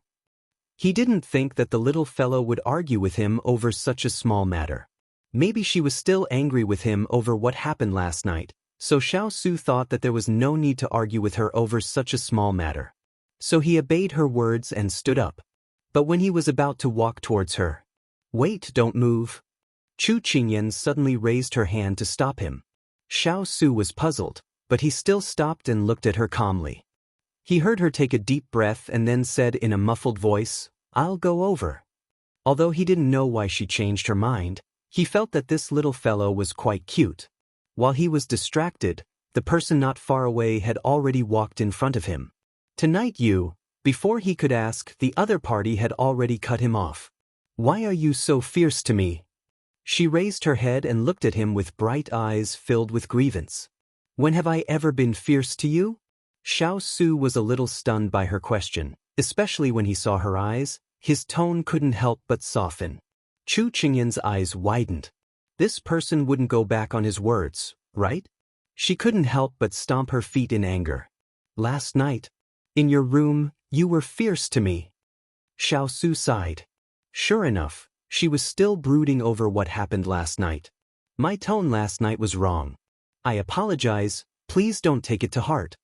Sensing her unhappiness, Xiao Su bent down and said in a serious tone, "Who would have thought that the dignified prince, the brave and invincible king of England in the hearts of the people, would stand in the corner of a small town in Jiangnan on this cool night and sincerely apologize to a little girl?" Perhaps there was nothing wrong with his tone, but Chu Qingyan pursed her lips and let him off for now. However, she still wanted to know the reason. "I accept your apology, but I want to know why you scolded me. I'm the victim, and I have the right to know the truth." Faced with this little fellow who refused to let go, Xiao Su suddenly felt a little headache. He couldn't tell her that it was because she didn't tell him the truth that she let Higashio Motetsu join the team. Xiao Su's silence completely angered Chu Qingyan. She bit her lip and accused, "You bad person. When you want to be good to me, you're good to me, but when you want to be fierce to me, you're fierce to me. What do you take me for? Is it like what others say? I'm just your pet. When you're happy, you smooth my fur, and when you're not happy, you throw me aside." "Who said that?"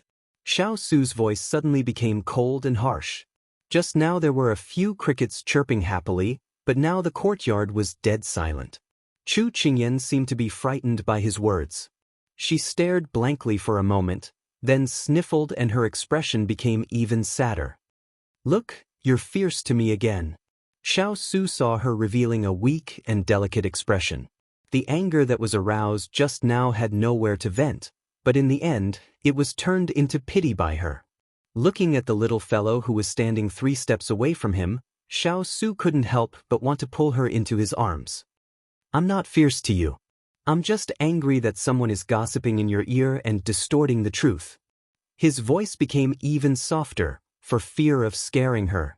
Unfortunately, his words were clumsy, completely unlike the cold and serious king of a region. Chu Qingyan reluctantly accepted his explanation. At this time, she felt that the distance between the two of them was a little far, so she couldn't help but walk a few steps. At this time, a gust of night wind blew. Xiao Su faintly smelled the smell of alcohol in the air. When the person in front of him approached, the smell of alcohol became stronger and stronger. Xiao Su instantly frowned. Just now, because he was standing in the wind was blowing towards the little fellow, so he didn't smell it. Now the wind blew in the opposite direction again, so he noticed. No wonder the little fellow was a little strange tonight, it was because she drank wine. But when he thought of the scene when the little fellow was drunk last time, he immediately looked at her. Seeing that her clothes were neatly on her body, he was relieved. And just at this moment, the little fellow had already come over. She raised her head, revealing her sparkling eyes, and said seriously, "Big Ice Block, are you angry because I reconciled with Dongting?" Xiao Su nodded and shook his head. Without waiting for him to answer, Chu Qingyan continued, "I just thought about it. Last night, when you asked me if I was hiding something from you, I just remembered. In fact, I didn't mean to not tell you, but I thought you were asking about the bank. So now you're ready to tell me?" Although Xiao Su felt that it was a disgrace to get information from the little fellow when she was drunk, he still couldn't help but ask. Chu Qingyan nodded without hesitation, and then said in an apologetic tone, "Big Ice Block, I know that because of the Moon Palace behind Dongting, you and him are opposing each other, but so many years have passed, and you two are at peace. And Dongting is the first friend I made here. He has no malice towards me, and I don't want to lose him as a friend." At the end, her voice became softer and softer, and her head slowly lowered, as if she was afraid of being denied by him. "You only see him as a friend?" She nodded. "He's like a big brother, and has helped me a lot. Back then, when I was looking for herbs, he was the one who brought me to the Blue Manor. When you were trapped, he was also the one who told me, so I believe that he won't use me again. So Big Ice Block, I don't want to lose him as a friend." At this point, she raised her head, her eyes filled with sincerity, like a child who had taken a fancy to a toy, and wanted it but was afraid of being scolded. Her answer had already made the remaining gloominess in his heart disappear. Now that she was asking so seriously, how could he bear to refuse? He stroked her head, and said with a smile in his eyes, "As long as he doesn't have any ideas about you." She nodded happily, and threw herself into his arms. "I knew Big Ice Block was the best." "Is that so? Then who was the one who pointed at my nose and accused me of a crime?" Xiao Su smiled. "Was there? Who was it?" She suddenly had amnesia. Xiao Su shook his head and couldn't help laughing. The two of them hugged quietly for a moment, and Xiao Su heard a hesitant and determined voice in his arms. "Big Ice Block, I have a question that has been in my heart for a long time. Can you answer it honestly?"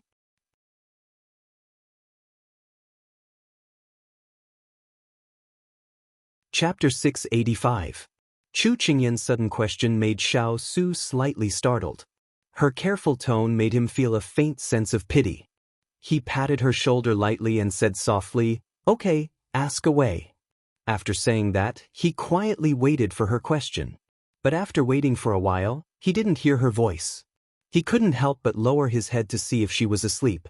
But just as he leaned over, The person in his arms suddenly pushed his body away and took a step back. Big Ice Cube, you should rest early. After saying that, she turned around to run away. But before she could take the first step, her wrist was grabbed. As if he was afraid of hurting her, he didn't hold it too tightly, but it wasn't easy for her to break free. Chu Qingyan lowered her head, not daring to look back at him. Why are you running? The person behind her seemed to think that her actions were very interesting and asked in a playful tone. I'm not running, I just want to go back to sleep. She replied softly, but she didn't dare to let him see the guilt in her eyes. Is that so? Xiao Su paused for a moment, then said again, seeing that you're full of energy and don't look tired, why don't you wait until we're done discussing the question you wanted to ask before going back to rest? She found it hard to ask that question. When she opened her mouth just now, she already regretted it. She was still afraid that if she didn't directly avoid the answer, the result would be the same as what she had guessed.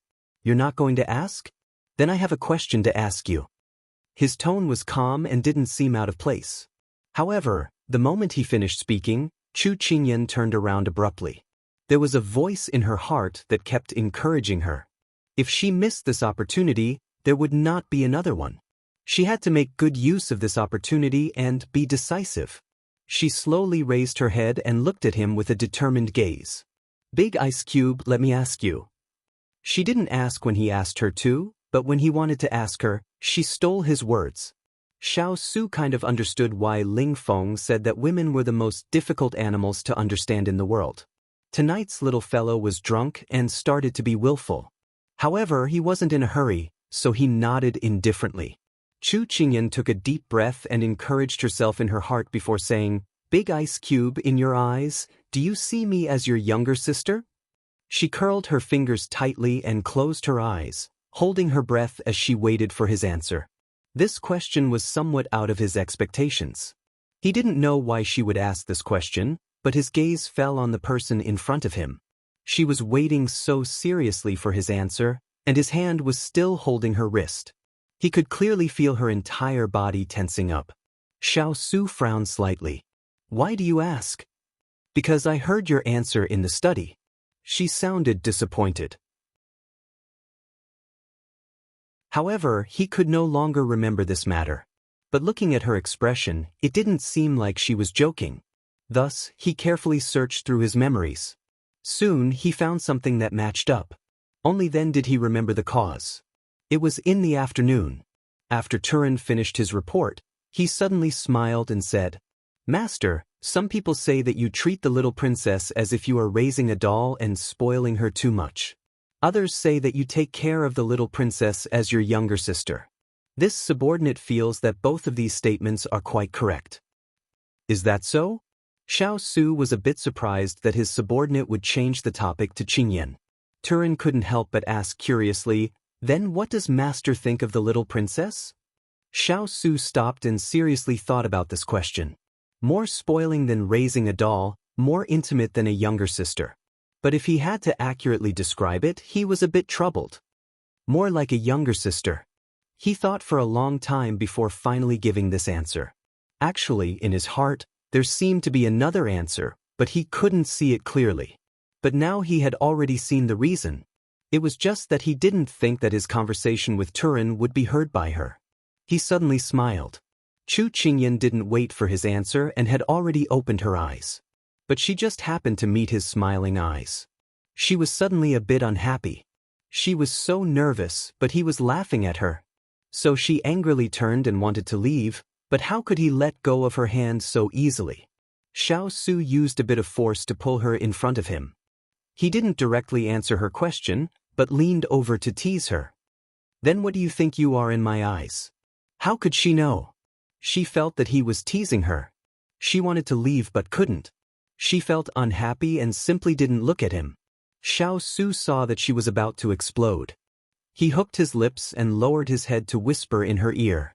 He softly smiled and said, I've never treated you as a younger sister, and I've never treated you as a pet. His deep voice, with his unique magnificence, made Chu Qingyan instantly fall into his soft laughter and couldn't recover for a long time. Really? She softly murmured. Silly girl, When have I ever lied to you? He couldn't help but raise his hand to caress her head. His expression carried a doting affection that even he himself didn't realize. As soon as he finished speaking, his hand was slapped away by her. While he was surprised, he heard her accuse him. You lied to me last time. You said that you would follow me after I left. Actually, you wanted to send me far away and then face those black hands yourself. Xiao Su was still a little confused, but after a while, he realized that she was talking about the revenge they had suffered when they went to the Fuli mountain range 4 years ago. He didn't think that the little fellow would bring up old scores, and it was even so long ago. He thought that the little fellow might really be drunk, which was why she couldn't differentiate between the present and the past. But he also understood that the incident back then had left a deep impact on the little fellow, otherwise she wouldn't have remembered it so clearly until now. He held her shoulders and gently pressed her against his chest, comforting her. I won't lie to you again in the future. Since you said it so sincerely, then I'll be merciful and believe you this time. Chu Qingyan whined in his arms. Xiao Su felt that when she drank, as long as she didn't go overboard like last time, she was quite cute. Just as he was chuckling, the person in his arms began to change her expression again. All right, you still haven't answered me. What do you take me for? Don't beat around the bush, don't change the topic. If you dare to lie to me, do you believe that I won't bite you? Chu Qingyan said while revealing her white teeth, trying to create a gloomy atmosphere. Unfortunately, it had the opposite effect. Xiao Su couldn't help but laugh at her. Hearing his uncontrollable laughter, Chu Qingyan's face immediately darkened. You can't bully me like this. She stomped her feet, wanting to push him away again. Unfortunately, he had learned his lesson and his arms tightened, firmly holding her in his arms. He gave a low laugh. In this kind of night, it was especially alluring. Chu Qingyan was bewitched. Indeed, being drunk made people brave. At this time, a bewitching voice sounded in her ears. You want to know the answer? I do, she softly hummed. How much do you want? I really, really want.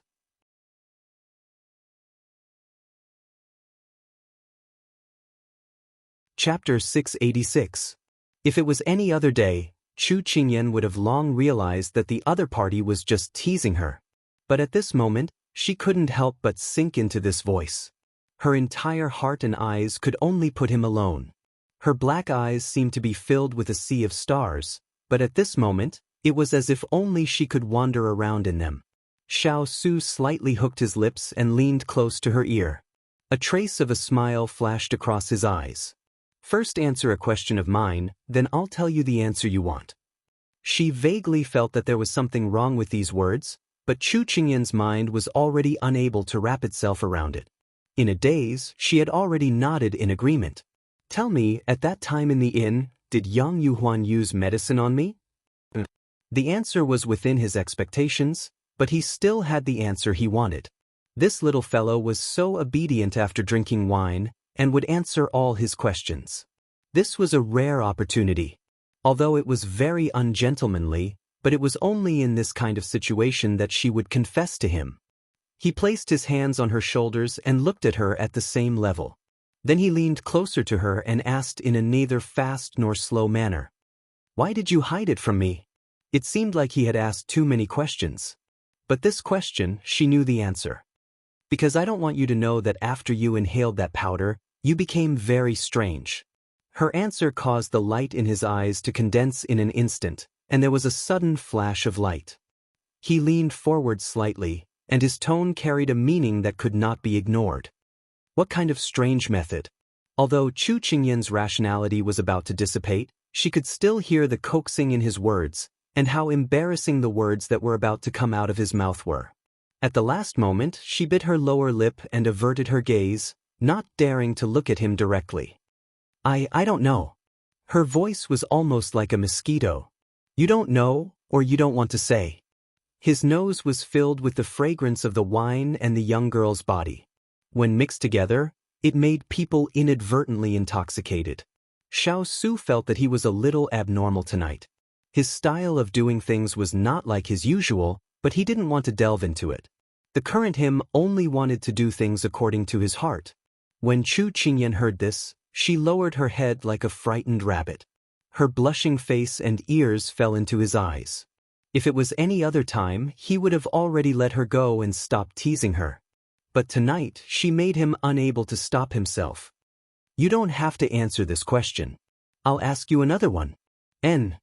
How could Big Ice Cube's voice be so pleasant to the ears? Her face was burning. He reached out and hooked her chin, slowly lifting it up so that she wouldn't be immersed in her own world like an ostrich. Did she really think that no one could see her just because she was buried in the sand? When their gazes met again, she could no longer avoid his gaze. Let me ask you, were you the person that night? His gaze was locked on her face, not missing any change in her expression. What about that night? She sounded confused, not knowing what he meant. She looked like she really didn't understand. Xiao Su thought for a bit and an unfathomable expression flashed across his face. Then he leaned over and whispered a few words in her ear. At first, she still had a confused look on her face. She only felt that he was close to her, and that cool ink fragrance was surging in her nose, giving her a feeling that made her sink into it.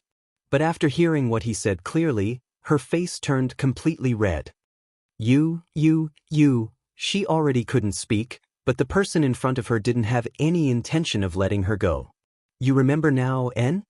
His voice was like the new hong she drank today. It was long and mellow, swallowing her rationality bit by bit. As for the aftereffects of the wine in her body, it was suddenly aroused. She felt like her thoughts were about to explode. You still don't remember? Do you need me to remind you again? Xiao Su saw that the person in front of him had her head lowered and didn't move at all, but her ears were already red to her neck. Although he said that, he already gave up the idea of asking more. The moment he received the secret letter, he already knew that the images that appeared in his mind recently weren't illusions, but actually happened to him. And when he was close to the little fellow tonight, the familiar feeling made him confirm who the person that appeared by his side that night was. Since he already knew the answer, there was no need to tease her. Moreover, she was drunk right now, so if there was anything, he could wait until she sobered up tomorrow to properly talk to her. So Xiao Su straightened up, intending to pull away from her. After all, the distance between the two of them was too ambiguous. But at this moment, the person in front of him suddenly raised her head. A pair of clear eyes were especially bright in the night, so bright that it was a little dazzling. When he met her gaze, Xiao Su suddenly forgot what he was going to do next. And in the moment he was absent-minded, his back was already wrapped by a pair of hands, and his back suddenly tensed up. If her hands were obedient, then it wouldn't matter, but the most important thing was that her hands were very disobediently moving around his back.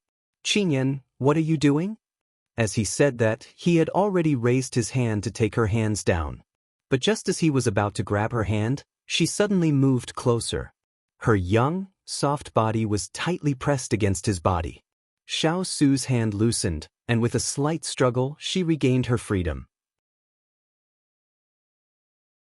Her hands once again climbed up his shoulders, and because he was distracted, she easily got close to his chest.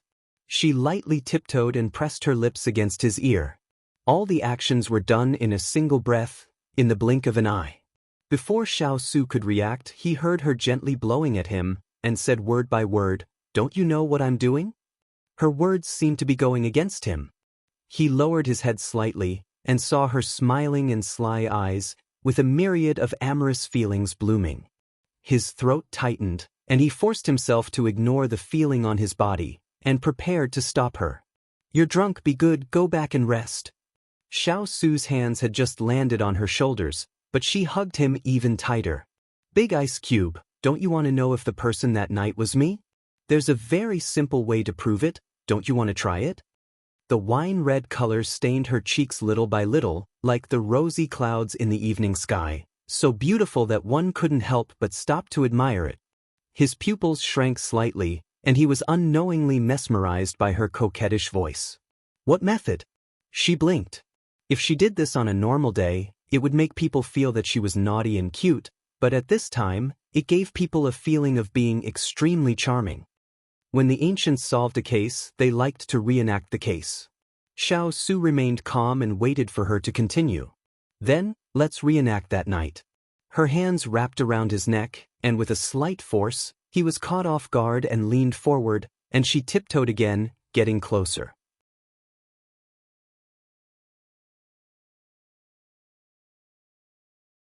Chapter 687. At this moment, it was already close to the middle of the moon. The cool breeze blew gently, causing the leaves to rustle on the branches. But the two people in the courtyard seemed to have already isolated themselves from the outside world. They only had each other in their eyes. Chu Qingyan closed her eyes and placed her hands on his shoulders. She stood on her tiptoes and looked into his eyes until her appearance appeared in his eyes. She raised her eyes and smiled, then prepared to close her eyes. But at this moment, Xiao Su suddenly moved his eyebrows, only to realize that the little fellow had already closed in on him.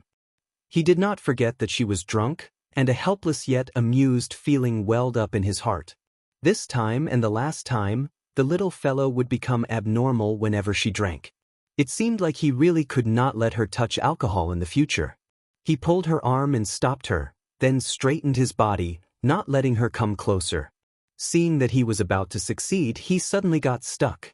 Chu Qingyan glared at his hand in displeasure and rebuked, "Didn't you want to know? Why are you stopping me?" It was impossible to reason with a drunk person. But at this moment, her eyes were shining and she looked very energetic. It was impossible to tell that she was drunk. At this moment, he had nothing to do, so he accompanied her here to pass the time. "I already know the answer, there's no need to verify it." He did not forget that the two of them had almost gotten into a fight, so he took a step back, wanting to put some distance between the two of them. "You know what the answer is? Tell me." Chu Qingyan was dissatisfied with his departure. She tugged on his clothes and took another step forward. Xiao Su looked at the person who was unwilling to give up and felt a headache. He should not have teased her just now. Now, he felt that it would be difficult to resolve the situation. "Little fellow, if you can remember what you did tonight, I don't mind you doing whatever you want." He looked straight at her and lowered his voice with a hint of provocation. Chu Qingyan was stunned when she heard this. When she reacted, she tilted her head and asked in confusion, "You mean, as long as I can remember tomorrow, you will be mine tonight, right?" Xiao Su was amused by her words. "It's a pity that your memory can only stop at tonight." Last time, he had already experienced her drunken prowess. With the previous example, he felt that it was better not to invite trouble onto himself. Otherwise, he would be the one who would suffer later. Therefore, he took another step back to maintain a safe distance between the two of them. Unfortunately, drunk people don't play by the rules. When he took the last step back to the tree trunk, the person in front of him once again climbed onto his back when he wasn't paying attention. She raised her head. Her rosy cheeks were now covered by the faint moonlight. Tiny fragments of light gathered in her eyes. Xiao Su lowered his eyebrows slightly, which happened to fall into her eyes. The sound waves from his coquettish eyes were enough to make one's heart race. He felt an indescribable emotion surging through his body. He pursed his lips and wanted to look away. Unfortunately, the direction was wrong. The girl was wearing men's clothing. Although it covered all the characteristics of a woman, the moment she got close to him, the girl's graceful figure was revealed. The undulating curves, the soft waist, the light clothes, and the warm skin. The air between the two of them suddenly became thin.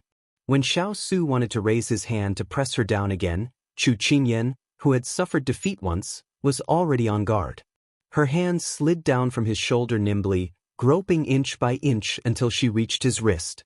Then, she held his hand and wrapped it around her waist.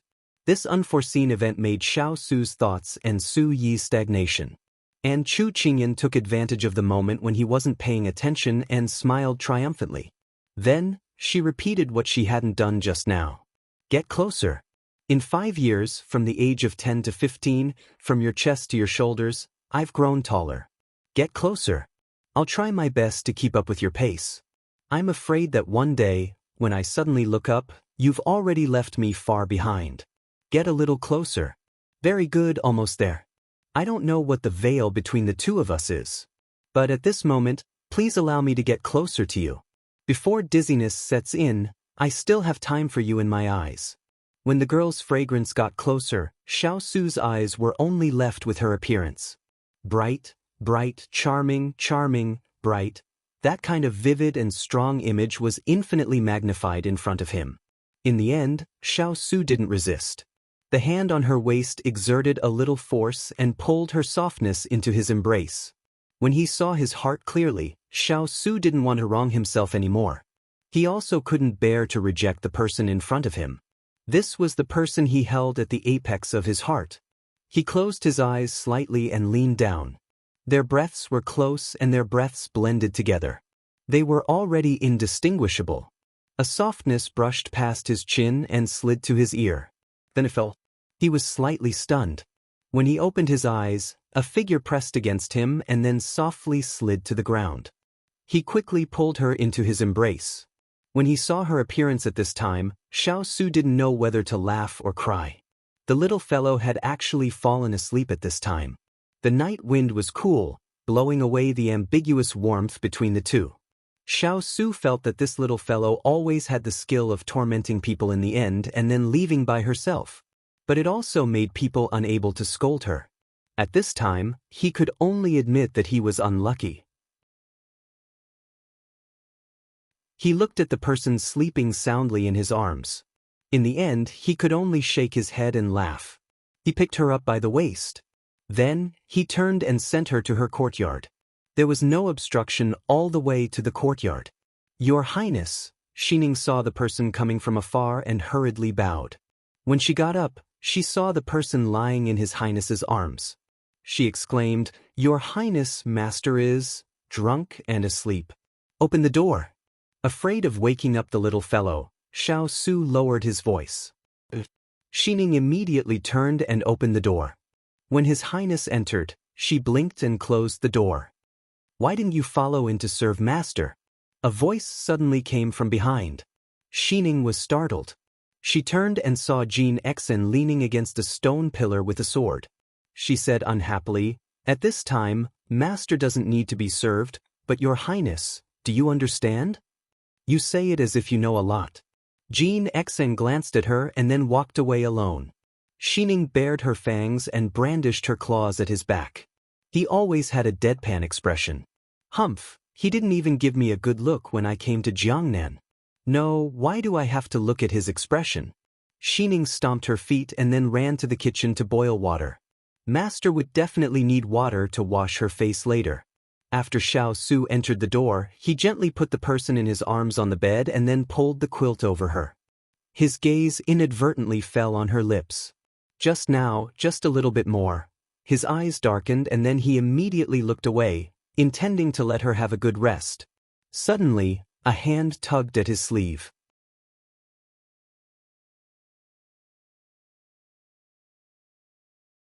Chapter 688. Xiao Su stopped in his tracks and turned around, only to see her little hand tugging on his sleeve.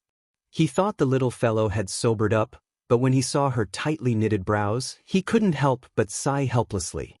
"Don't go, it's uncomfortable," Chu Qingyan muttered unconsciously. Xiao Su walked back to the bed and sat down on the edge. He raised his hand to brush away the loose hair on her forehead and said in a pitiful tone, "You know it's uncomfortable? Let's see if you dare to drink again next time." Her reply was a series of hums. Xiao Su felt that his IQ had dropped to the same level as the little fellow. Otherwise, why would he try to talk to a drunk person? But seeing her frown from time to time, he knew that she was feeling uncomfortable. Generally, the later the alcohol took effect, the more uncomfortable it would be afterward. He really wanted to teach her a lesson, but unfortunately, even if he was angry with her, she wouldn't know. Xiao Su shook his head and got up to pour her a cup of tea. Then, he helped her up from the bed and carefully fed her. She seemed to have felt the sweetness of the tea and reached out to hold the teacup and drank it while huffing and puffing. Her unconscious action made him put his hand in her palm. The moment their fingertips touched, Xiao Su's fingers trembled. In the end, he steadied his mind and held the teacup. Otherwise, with her current confused state, it wouldn't take long for the tea to spill all over her. After drinking the tea, She began to cling to him and didn't want to leave. Every time she drank, she would cling to him tightly. Xiao Su had experienced it firsthand. But he suddenly remembered the distance before she came home tonight, and his eyes couldn't help but narrow. "Little fellow, why did you go drinking tonight?" He knew that the little fellow wouldn't go drinking for no reason, and he knew that Higashio Motetsu was already in Jiangnan. This feeling made him very uncomfortable. He didn't expect her to answer, but unexpectedly, the little fellow obediently replied, "It was Xiuli who said she was going to treat me, but she left halfway. Dong Ting told me that the wine was very good and wanted me to try it." "So you listened to him and drank it?" Xiao Su lowered his voice. Chu Qingyan nodded without realizing it.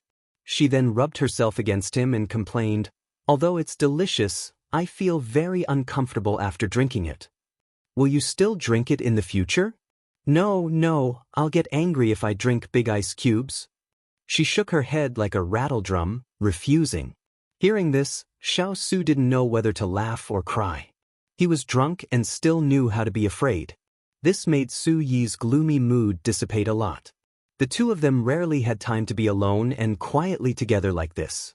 Xiao Su let her be and didn't intend to ask any more questions. Because even if he asked, she wouldn't remember tomorrow. Perhaps Chu Qingyan couldn't stand the silence between the two, so she started to get restless again. "Big Ice Cube, I want to hear you sing." She reached out and hugged his arm. She closed her eyes and said coquettishly, "Singing?" The corner of Xiao Su's eyes twitched. The little girl was really being willful again. He was silent for a moment. Maybe if he didn't speak, the little girl wouldn't disturb him. Unfortunately, this was only his thought. The person in his arms usually didn't speak. Once she opened her mouth, there would be results. "Rub rub, I want to listen to your song, I want it, I want it." Chu Qingyan was almost twisting into a rope in his arms. Xiao Su's body was also ignited by her sudden action. He reached out and pressed her shoulder, stopping her from unconsciously igniting his body. However, she still didn't give up. She was like a child who couldn't get her candy, throwing a tantrum regardless of the consequences. He took a deep breath. Facing someone who didn't give up, he could only change the topic like last time. "I'll talk to you." He took a step back and compromised. Anyway, this wasn't the first time he compromised. Moreover, the little girl was right. There was no such thing as embarrassing. "I don't want to talk to you." Chu Qingyan snorted coldly, indicating that she didn't want to talk to him. Xiao Su eased the restlessness in his body.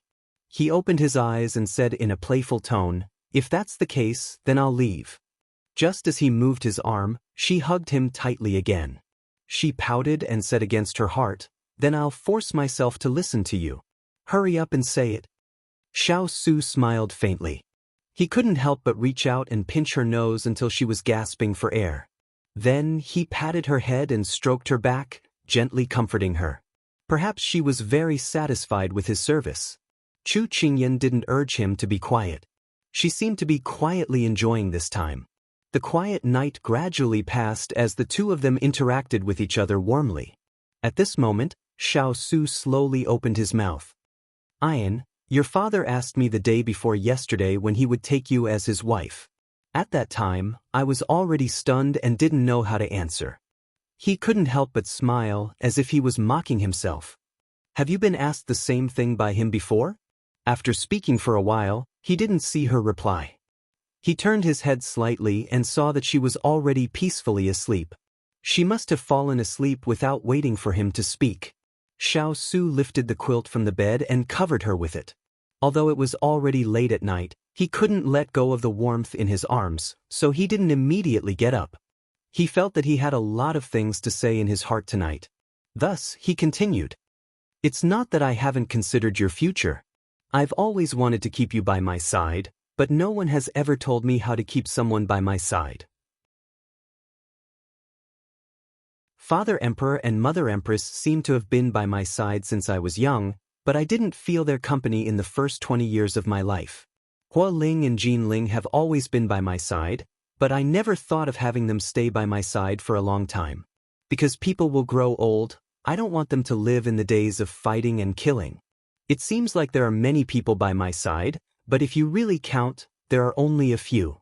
And you? His gaze was fixed on the person under him. His eyes were filled with the darkness of the night, so thick that it couldn't be dissolved. I never thought that there would be a day when you would leave. But, he smiled, you are a girl. You have a father and mother who love you. You have a happy youth. There is no need to live a life of fear with me, always on guard against the schemes of your parents and brothers. As if she felt the sadness in his words, Chu Qingyan uneasily moved her body and hugged his arm even tighter. However, I'm more and more reluctant to let go of you. If it wasn't for Feng Yi's reminder and your father's question, I'm afraid I wouldn't have been able to see where you are in my heart. You're not a pet that can come and go at my beck and call, and you're definitely not a little sister. His voice gradually became gentle and his eyes were filled with a deep affection that couldn't be dissolved. I finally understand what it means to pamper someone more than raising a doll, to be closer than a little sister.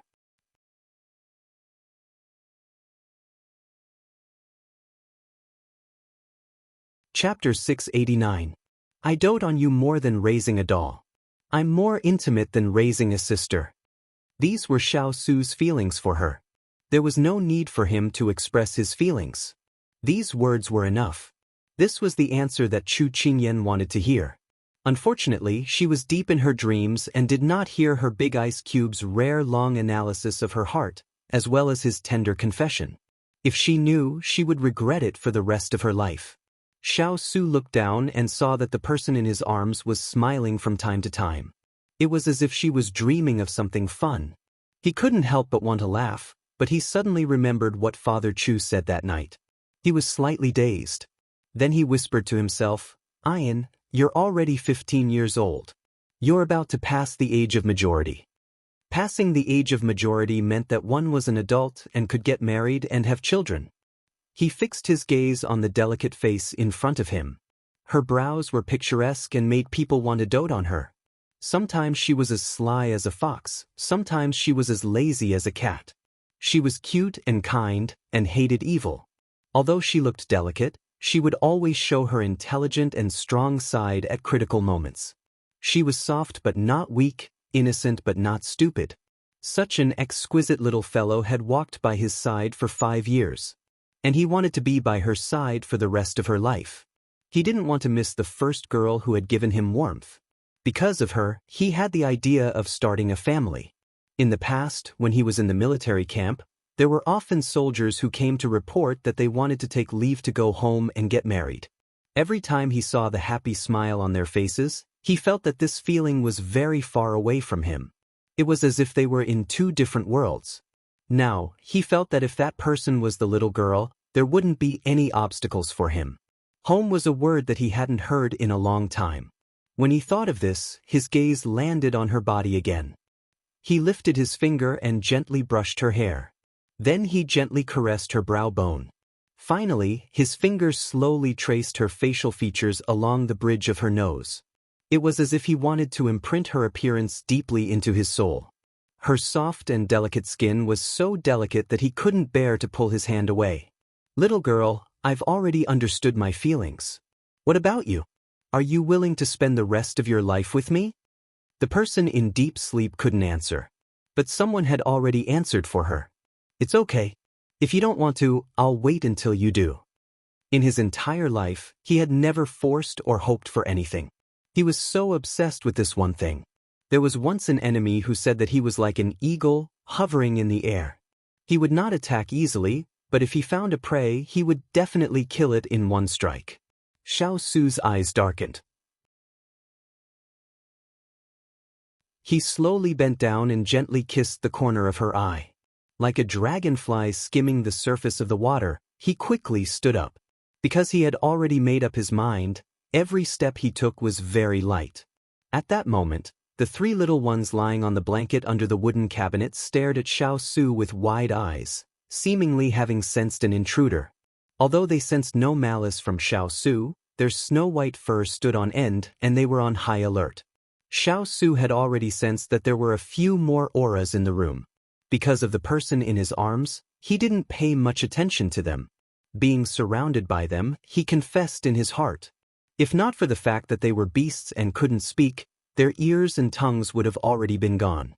Xiao Su glanced at them indifferently. Little annoyance, and the rest lowered their heads. Some people were born to be kings, just like the king of beasts. They exuded a sharp aura that made all living things not dare to breathe. Xiao Su's body had such a beastly aura. The cold, murderous aura that settled on the battlefield was enough to make all living things submit.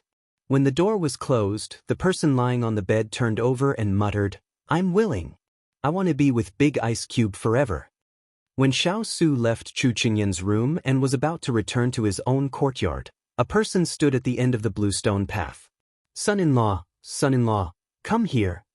As soon as he heard the voice, he knew it was Father Chu. At this time, he was acting sneakily, as if he was doing something bad. Xiao Su knew that something had happened to him, so he quickly walked up to him. When he was in front of him, he was about to ask, but Father Chu pulled his arm and hid behind the rockery at the side.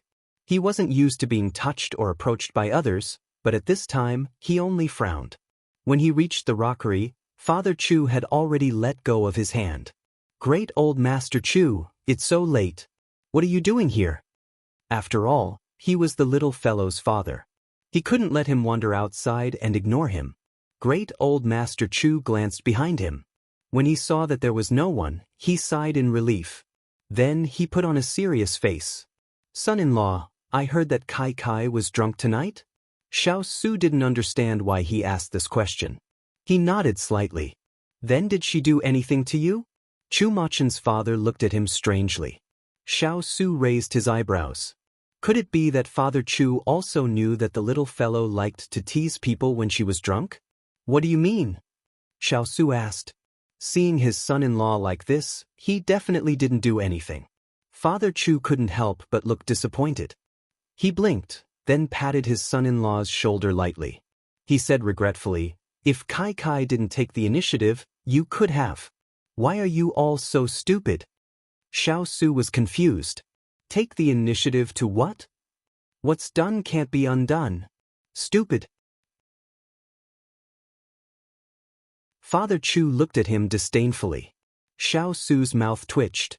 This was the first time he was called stupid because of something like this.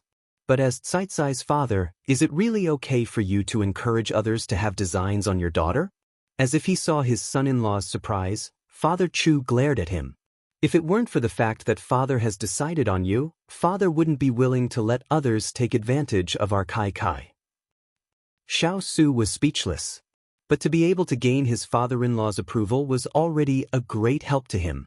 Inverted scallion, you have to work harder. Daddy still wants to hold a grandson. Chu Chuyan's father harumphed. Xiao Su was in a difficult position. He didn't know how to answer. After talking to himself, Father Chu suddenly leaned in front of him and asked mysteriously, "Son-in-law, when are you going to marry Kai Kai?" After saying so much, this was the most important thing. Hearing this, Xiao Su's eyes rippled with a faint smile. If Qingyan is willing, she can be the next in line anytime. When he said this, Xiao Su felt his whole body relax a lot. It turned out that he had finally found the reason and the answer to the things he was confused about at this stage. Of course Kai Kai is willing. Don't worry, Father is here. I will answer for her.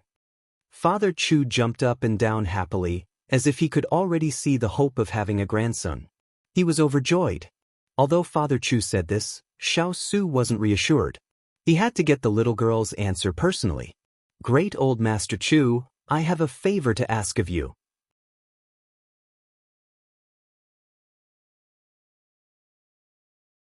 Chapter 690. Go ahead, son-in-law. It was the first time his son-in-law had requested something so seriously. Chu Machen's father was delighted and immediately nodded. Xiao Su paused for a moment before replying, "I hope you can keep what I just told you a secret. Don't let anyone else know, especially Qingyan." Chu Machen's father thought for a moment before beaming with joy. I know. You want to give Kai Kai a surprise. Okay, no problem. Father promises you. It's a small matter." Xiao Su smiled when he heard that. After explaining the matter to his son-in-law, Chu Machen's father asked, "Son-in-law, do you want to accompany Father to admire the stars?" A flock of crows flew overhead. After a moment, Xiao Su said, "It's getting late. You should rest early." Mr. Chu thought for a moment, then raised his head to look at the dark night sky without a moon. He felt that what Mr. Chu said made sense. Then he yawned and waved at him. "Then you should go to bed early too. Let me tell you, I have Dan Yang to accompany me. I can sleep very comfortably. When you and Kai Kai get together in the future, you will be able to experience the benefits of two people's world." After showing off, Chu Machen's father walked back leisurely. Xiao Su shook his head with a smile. However, he couldn't help but imagine the situation when he and the little fellow were together. It would be wonderful. He laughed and planned to return to his room. At this moment, Turin appeared beside him. He lowered his head slightly and said, "Master, we found out where the young princess consort went today." "Speak." The young princess consort made a bet with Jia Hua, a merchant in the river, to revive a dying powder shop. The young princess consort was busy with this matter today. Turin paused and looked at his master hesitantly. He then continued, "The person who was with the young princess consort yesterday was Higashio Motetsu." Xiao Su's eyes turned cold at this news. Although the little fellow had explained to him that she treated Higashio Motetsu as a close friend, he still felt unhappy when he heard this news. "And this prince understands. You guys continue to follow up." Xiao Su left these words and went to his room. Turin didn't miss the slight change on his master's face when he heard the news. It seemed that the matter between the little princess and his master was expected to be solved soon. He lowered his head and complied. Outside the window, the sound of birds chirping could be heard. Chu Qingyan was woken up by the noise. She turned over and pulled the blanket over her head, trying to chase away the sound, but it didn't seem to work. In the end, she simply sat up. She clenched her fists and hit her head. How much did she drink last night? Why did she still have a splitting headache? If she had known earlier, she wouldn't have drunk it. She was simply reaping what she sowed. Just as she was cursing herself in her heart, a rustling sound came from the side. She couldn't help but look up and see Xiao Fan's family of 3 looking straight at her. She raised her hand subconsciously. Morning, a white ball imitated her and raised its paw. Then, it felt that it was very fun and the few of them played together. Chu Qingyan shook her head and laughed in spite of herself. As expected, they were intelligent animals. Just as she was about to look away, she found that Xiao Fan was staring at her. "What is it, Xiao Fan?" Chu Qingyan felt curious. Xiao Fan wanted to open its mouth, but when it thought of Xiao Su's gaze last night, it couldn't help but close its mouth and lay on the ground without making a sound. Chu Qingyan didn't expect it to answer. After smiling, she prepared to get up. She still had things to do today, so she couldn't be lazy anymore. Thinking of this, she got up. After she changed her clothes, Xining came in with hot water. "Good morning, mistress. Please wash up first." When she was wringing the towel, Chu Qingyan asked thoughtfully, "Xining, did I do anything out of line last night?" She remembered that after drinking last night, her memory was fragmented. She didn't know how she returned to the bank or how she fell asleep. This feeling of the unknown was really unsettling. Xining hesitated for a moment before saying, "I was obviously drunk, but I had to lead the way. Then I walked into several wrong alleys. Does that count? After returning to the bank, I made a fuss about wanting to see His Highness. Does that count?" Xining asked very seriously. His Highness sent me back to my room in the middle of the night. Mistress, do you think that counts?" Xining continued to ask. Xining was very studious the whole time and asked curiously. Meanwhile, Chu Qingyan was in a daze the whole time. Her mind was filled with, "Oh my God, what the hell did she do? It's over. Don't act like a drunkard in front of Big Ice Cube. What's going on?" Finally, she collapsed on the bed and sighed to the sky. It's over. She must have lost a lot of face. Xining didn't understand why her mistress was rolling around on the bed and automatically started to clean up the room. After rolling around, Chu Qingyan calmed down. "Xining, I'm going out." Aren't you going to have breakfast with His Highness?" Xining was surprised. Chu Qingyan stiffened her neck and replied, No, I'll eat outside. I have more important things to do. Actually, she didn't want to admit it because she didn't dare face Big Ice Cube right now, so she randomly made up an excuse. Xining was confused. It wouldn't delay things if she went out after eating. Turin had also said that if her mistress woke up, she should go find His Highness. His Highness was still waiting to eat breakfast with her, but looking at the situation, she would have to send someone to tell Turin later. Chu Qingyan had just left the bank when Xiao Su received the news. He put down the book in his hand. This little fellow still didn't admit it after waking up. It seemed like he had to find a way to leave a deep impression on her, otherwise he would just be worried on the side. He looked at the breakfast on the table and remained silent. Hua Ling looked at his master and felt a bit of fear in his heart. Although he had an inappropriate thought in his mind, his master was too much like a woman who had been abandoned by her master. He silently lowered his head. This thought did not match his master's identity at all. Master, there's news from the capital. Turin rushed into the room with a serious expression on his face. Hearing this tone, he could tell that something important had happened. Hua Ling immediately recovered his serious appearance. Speak. Xiao Su said concisely. This morning, I received a secret letter from Water Spirit. 3 days ago, the southern Song country attacked our border and injured several hundred people. His Majesty is furious and has already sent an order to send troops to the border in 2 days. Turin's face was serious and his tone was serious. It seemed like the southern Song country and Sichuan country had officially declared war. Xiao Su's expression suddenly became cold. Master, in the past 2 days, the ministers and His Majesty have been discussing who to send as the general. This morning, we received a letter from the Empress. She wants you to recommend yourself to His Majesty to lead the troops. Turin immediately reported the second piece of news.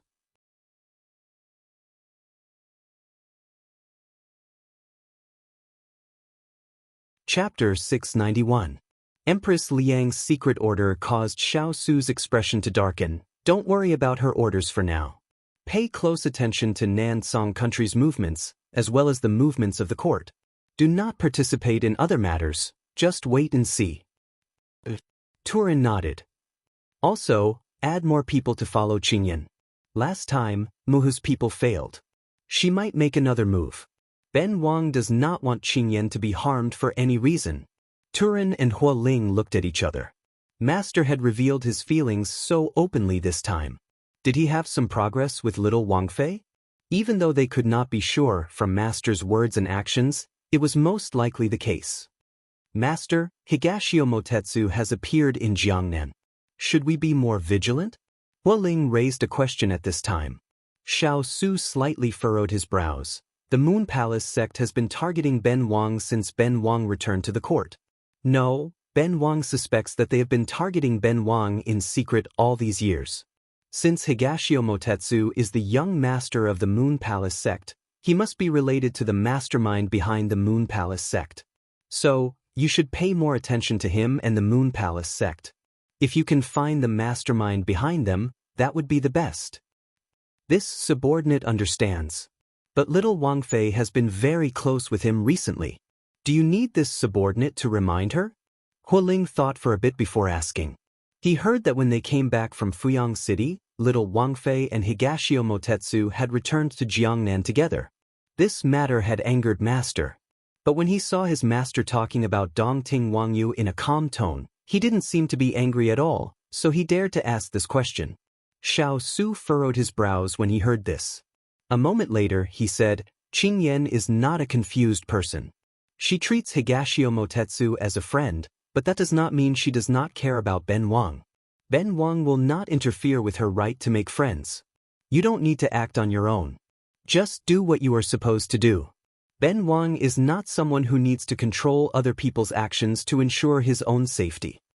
Hua Ling couldn't help but lower his head at Xiao Su's words. As expected, nothing they were thinking could escape Master's eyes. Earlier, when Dongting Wangyu had followed the young Wang Fei to Jiangnan, Xiaolai had already complained about the young Wang Fei's actions. However, due to his master's protection of the young Wang Fei, no one dared to show it on the surface. Just now, he had only mentioned it slightly and his master had seen through his thoughts. He had been with little Wang Fei for 5 years and could feel her wholehearted devotion to master. But there were many things that could not be guaranteed or guessed would not happen. He was worried that little Wang Fei would be used by Higashio Motetsu again. It was this subordinate who did not think it through. Master, please forgive this subordinate.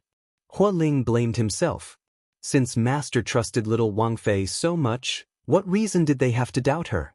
Chu Qingyan still encountered Higashio Motetsu early in the morning when she left the door. Eldest Gongzi, why are you so diligent every day? You wouldn't have been waiting here for me, right? Chu Qingyan crossed her arms as she looked at the beautiful youth in luxurious purple robes in front of her and teased with a smile. Higashio Motetsu was lazily leaning against the wall at this time. Hearing this, he smiled. Seeing that this young master is so diligent, shouldn't Chu Gongzi treat this young master to breakfast? All 3 sentences can't be separated from food. I didn't ask you to wait here on purpose. Therefore, I can only say that you brought this upon yourself. If you want to eat, go and find it yourself. Chu Qingyan waved her hand, looking like she didn't want to bother with him. Then, she continued walking forward. Higashio Motetsu shrugged. Then it can only be said that this young master did not see clearly. I thought I met a golden jade, but I didn't expect it to be a broken stone. Chu Qingyan turned a deaf ear. She had urgent matters and could not be delayed here. As she walked, a paper bag suddenly fell in front of her. She couldn't help but stop and raise her hand to take it. Then she turned to look at the person beside her. Where did you buy this? This was her favorite deep-fried dough cake. In the small alley behind you. I heard that it's a century-old shop. I don't know if it's true or not. Try it and see. Chu Qingyan saw that he left this sentence and walked away. The paper bag in her hand was still warm, and she could not help but feel a warmth in her heart. Hearing the voice behind him, Higashio Motetsu removed his pretense of indifference and a faint smile appeared on his lips. Very quickly, the 2 of them arrived at Hibiscus Pavilion. Today, she could witness all the hard work she had put in yesterday. At this time, the shop had just opened, but it was already 2 hours earlier than usual. How is it? Chu Qingyan asked the shop assistant standing at the door. The shop assistant was beaming with joy as he said, Young Master Chu, this is simply godly. We received a business order the moment we opened this morning, and that madam even came with her own daughter and daughter-in-law. She bought so much that it's comparable to the amount of goods our shop sold in a day in the past. Hearing the shop assistant's words and seeing that he was full of energy, as if he had been encouraged, Chu Qingyan was relieved. This is a good start. You guys do your best. Who knows, you might be busy later. The shop assistant nodded heavily. At this time, another group of women came in with their families, and he quickly went to greet them. Chu Qingyan looked at the Hibiscus Pavilion, which was slowly becoming deserted. She thought to herself that the publicity yesterday must have taken effect. Now, all the people who came early in the morning were either young ladies or rich ladies. It seemed like the socialites hidden in the sleeves of flowers were quite impressive. That was why so many people came. After a while, Hua Xiaoli also arrived. She was stunned by the dense flow of people. I'm not dreaming, right? There are so many people, it's simply amazing. She exclaimed as her eyes widened. I think this is the effect of being famous. Chu Qingyan smiled and winked at her. To be able to get such a reaction from Hua Xiao, it was enough to prove that she had succeeded by half. At this time, men began to come in to choose. It was different from the shy men who came to the cosmetics shop to buy for their families, but they came in with a halo. They were good men who were considerate role models in the circle. The couple that my father knows has been friends with for several years. When I went to ask for their help yesterday, they agreed immediately. I didn't expect to see results today. Hua Xiao looked at the gradually increasing number of men in her sleeves and said with joy in her heart. Chu Qingyan swept her eyes across the hall. Actually, there's another advantage to this publicity method. Some men like to dress up, but they have no reason to come to the shop to buy for fear of being laughed at. Now, they can come in openly without being looked at strangely. This is also a method to attract customers with needs. Xiao followed her gaze and looked at the man with a white face and no beard who was seriously choosing. She nodded in understanding. You're really amazing. I think that in less than a day, you'll reach the agreement between the two of us. Chu Qingyan shook her head. During this time, the opponent might have some countermeasures. It's still too early to say.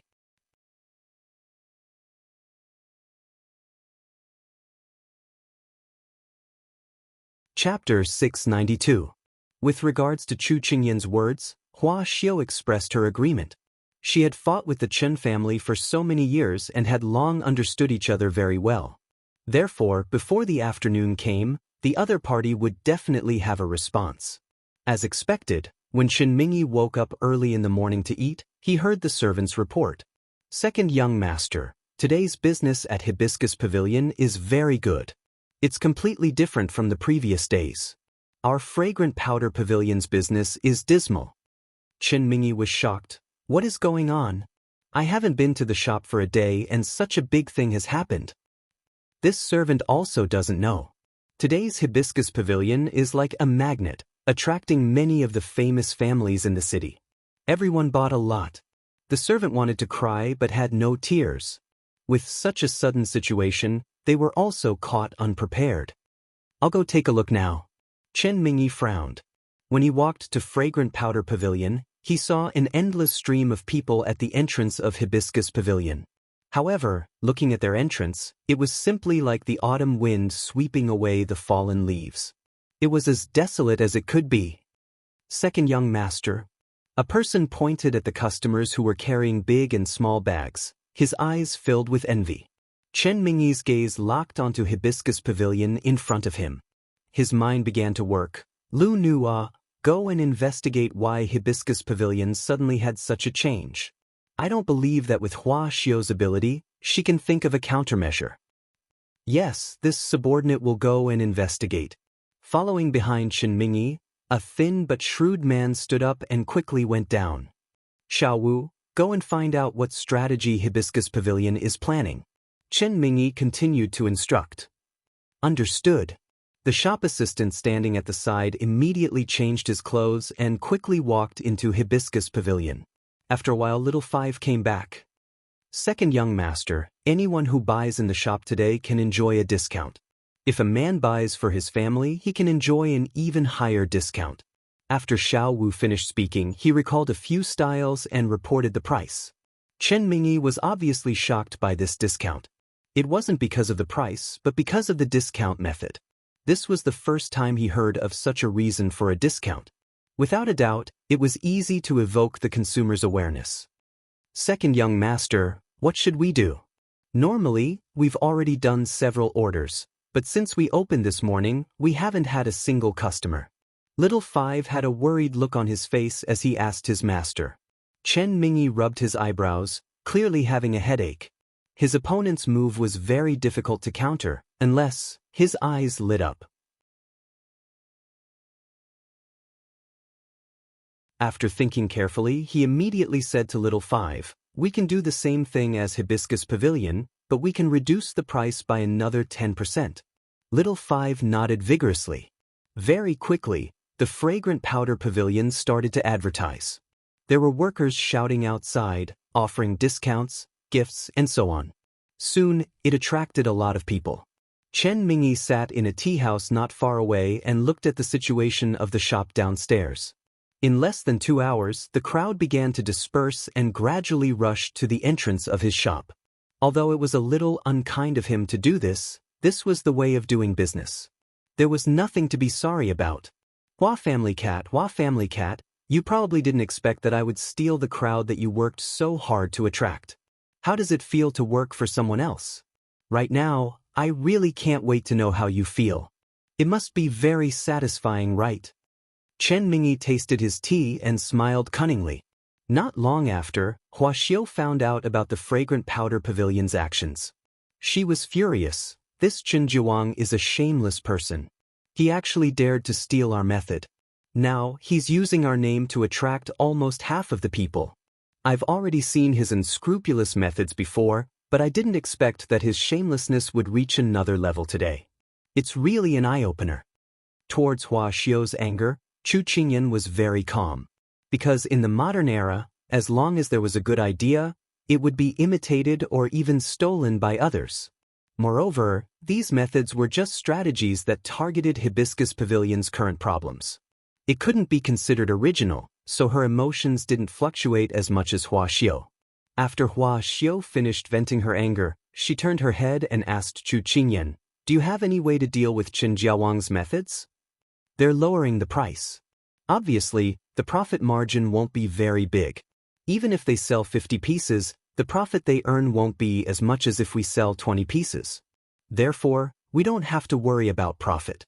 Chu Qingyan frowned and analyzed. "I know this point. They're going for volume, but Chu Qingyan, I have to win this battle. Whether it's profit or volume, I can't allow Qin Jiawang to ride roughshod over my head. During this period of time, he's already suppressing me. Now, he can turn the tables. If he's going for more volume than us, he'll also use it to say things. I can't take this lying down. Chu Qingyan, see if you have any other ideas." Hua Xiao spoke with righteous indignation. She was simply treating Chu Qingyan as a life-saving straw. Chu Qingyan was a little speechless. Were these two people treating this competition as child's play? Although she couldn't understand the dispute between the two of them, Chu Qingyan still thought about it seriously. After all, this was a bet that concerned her. At the very least, she had to win beautifully. Just as Hua Xiao was staring straight at Chu Qingyan, Higashio Motetsu came over and took a nap with a cup of tea. Hua Xiao looked at this devilishly handsome man who had never been nice to her. "Hua Xiao, drink some tea to cool down. Give Chu Qingyan some time to think," Higashio Motetsu said to her. Hua Xiao felt that his words made sense. She turned to the person beside her and said, "Chu Qingyan, don't be too stressed. Take your time to think. I'm not in a hurry." At this moment, Chu Qingyan thought of an idea. She smiled at Hua Xiao, "No need to take your time to think. I already have a countermeasure." Hua Xiao's eyes lit up. Higashio Motetsu also looked at her curiously. Chu Qingyan smiled slyly. Chen Mingyi, who was sitting in the tea house, quickly found out about Hibiscus Pavilion's actions. Hibiscus Pavilion came up with a slogan. They walked the path of high quality and lived the life of a noble. Once this slogan came out, many people immediately rushed towards Hibiscus Pavilion. Chen Mingyi angrily hammered the table. "Despicable!" Although the effect wasn't obvious yet, it wouldn't be long before Hibiscus Pavilion's business would far surpass his.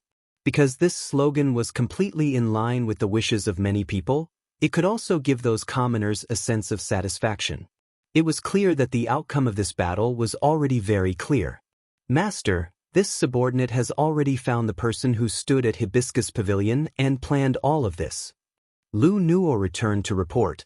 Chen Mingyi retracted his hand. His gaze darkened. "Who is it?"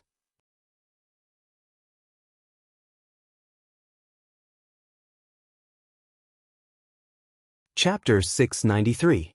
As soon as Chen Mingyi's words fell, Lu Nuo immediately replied, "Second young master, you guessed right. These methods were indeed not thought of by Hua Xiao herself. Instead, it was a person behind her called Chu Yan who gave her advice." Chen Mingyi was a little surprised. Where did this person come from? Why have I never heard of this person in Jiangnan? Chu Yan is not from Jiangnan. He arrived in Jiangnan in the past month. I heard that it was because he wanted to cooperate with Hua Xiao, but Hua Xiao did not believe in his ability. She made a bet that if he could revive Hibiscus Pavilion's business, he would agree to cooperate with her, Lu Nuo explained in detail. A person who can get along with such a method in such a short period of time is definitely not an ordinary person. Chu Yan will definitely be able to fulfill this bet. Chen Mingyi was silent for a moment, then he said, "Have you found out what kind of business Chu Yan wants to cooperate with Hua Xiao?" This subordinate did not find out. Lu Nuo shook his head. Chen Mingyi was a little disappointed, but his face quickly showed a meaningful smile. "No matter what kind of business this Chu Yan wants to do, I will take him down. I will definitely not let Hua Xiao monopolize it." In Hibiscus Pavilion, a day had already passed. Hua Xiao looked at the originally dazzling cabinets that had become empty, and the corners of her mouth could not help but curl up. Moreover, she could not stop smiling for the entire day. When she looked at the opposite side again, it was as if the saddle and horse were sparse in front of the door. She felt that she had finally vented her anger during this period of time. Thus, she turned her head to look at Chu Qingyan, who was sitting quietly and drinking tea, her eyes full of admiration. Chu Yan, today we have achieved great success. The sales of the finished products in one day is equivalent to half a month of fragrant powder pavilion sales. Your method is really useful. I have no choice but to admit defeat. Chu Qingyan turned her head with a faint smile on her face. You flatter me. These methods are very common. As long as they are used properly in business, they will produce satisfactory results. Hua Xiaoli felt that she was too modest. She clapped her hands and told everyone to get ready to close the door. Then, she turned to Chu Qingyan and Higashio Motetsu and invited them, would you two like to have a drink together? Because Dongting Wangyu had learned that the person in the sleeve was a woman, her previous grudge against her disappeared. Now, she nodded without any objection. As soon as Chu Qingyan heard the word, drink, she felt uncomfortable. Xining said that she would do all kinds of stupid things when she was drunk, which caused her to be afraid of alcohol now. In addition, it was already late, and it would probably be the middle of the moon when she went back. She couldn't delay any longer, so she immediately shook her head and refused. It's getting late, and we still have work to do tomorrow. Let's meet again next time. Hua Xiaoli remembered that she still had to go back and report the results of today's work to her father, so she didn't object. Higashio Motetsu was even more indifferent. Thus, everyone went back to their own homes and found their own mothers. However, not long after they left Hibiscus Pavilion, a group of people appeared in front of Chu Qingyan. Young Master Chu, I've heard a lot about you. A young master in blue stood in front of her with two servants and spoke politely. She had just shown her face in Jiangnan not long ago, and this person already knew her name. Moreover, he had specially waited here. Chu Qingyan couldn't help but feel a sense of vigilance in her heart. You are. My family's second young master is the second young master of the famous Qin family in Jiangnan. Young Master Chu shouldn't have not heard of him. Lu Nuo puffed out his chest, looking as if it was natural. Xining, who was standing at the side, heard this and whispered in her master's ear, this servant has such a big tone, thinking that everyone knows him. Chu Qingyan smiled at Xining's complaint. She politely cupped her hands towards Chen Mingyi. I've heard a lot about second young Master Chen. Because the other party's smile was sincere, Chen Mingyi felt a little proud. Oh, young Master Chu knows me? Chu Qingyan nodded. On the day of Hibiscus Pavilion and Fragrant Powder Pavilion's opening, this one was fortunate enough to see the two young masters' heroic appearances. As soon as she said this, the smile on Chen Mingyi's face disappeared. That day, he and the Hua family's cat were inseparable, and his body was covered in wounds. It couldn't even be described as embarrassing. After he smiled embarrassedly, he returned to his original expression. Young Master Chu, I'd like to invite you to a cup of tea. I wonder if young Master Chu would do me the honor? Other than the Hua family, the Chen family was one of the wealthiest families in Jiangnan, with countless businesses in their hands. She thought for a moment, then agreed, deference is no substitute for obedience. Seeing that she agreed, Chen Mingyi was delighted. Young Master Chu, this way please. A moment later, Chu Qingyan and Chen Mingyi sat down in a private room in a tea house. After Chen Mingyi ordered tea, he looked at the person in front of him with the help of the lights in the tea house. He was handsome and beautiful, with a calm demeanor, and the aura of a noble family overflowed from his words. When he wasn't smiling, he had a kind of intimidating aura. Just now on the street, he couldn't see clearly because of the darkness. Now that he saw him, Chen Mingyi couldn't help but be amazed. It was rare to see such a handsome man in Jiangnan. Young Master Chu, I heard that you want to do business. What are you planning to do?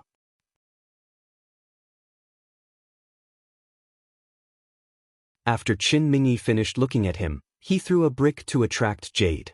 Chu Qingyan had some ideas in her heart. This one thinks that the Jiangnan cosmetic business is good, and I want to try it. Then does young Master Chu have a partner in mind? This time, Chen Mingyi asked directly without hiding anything.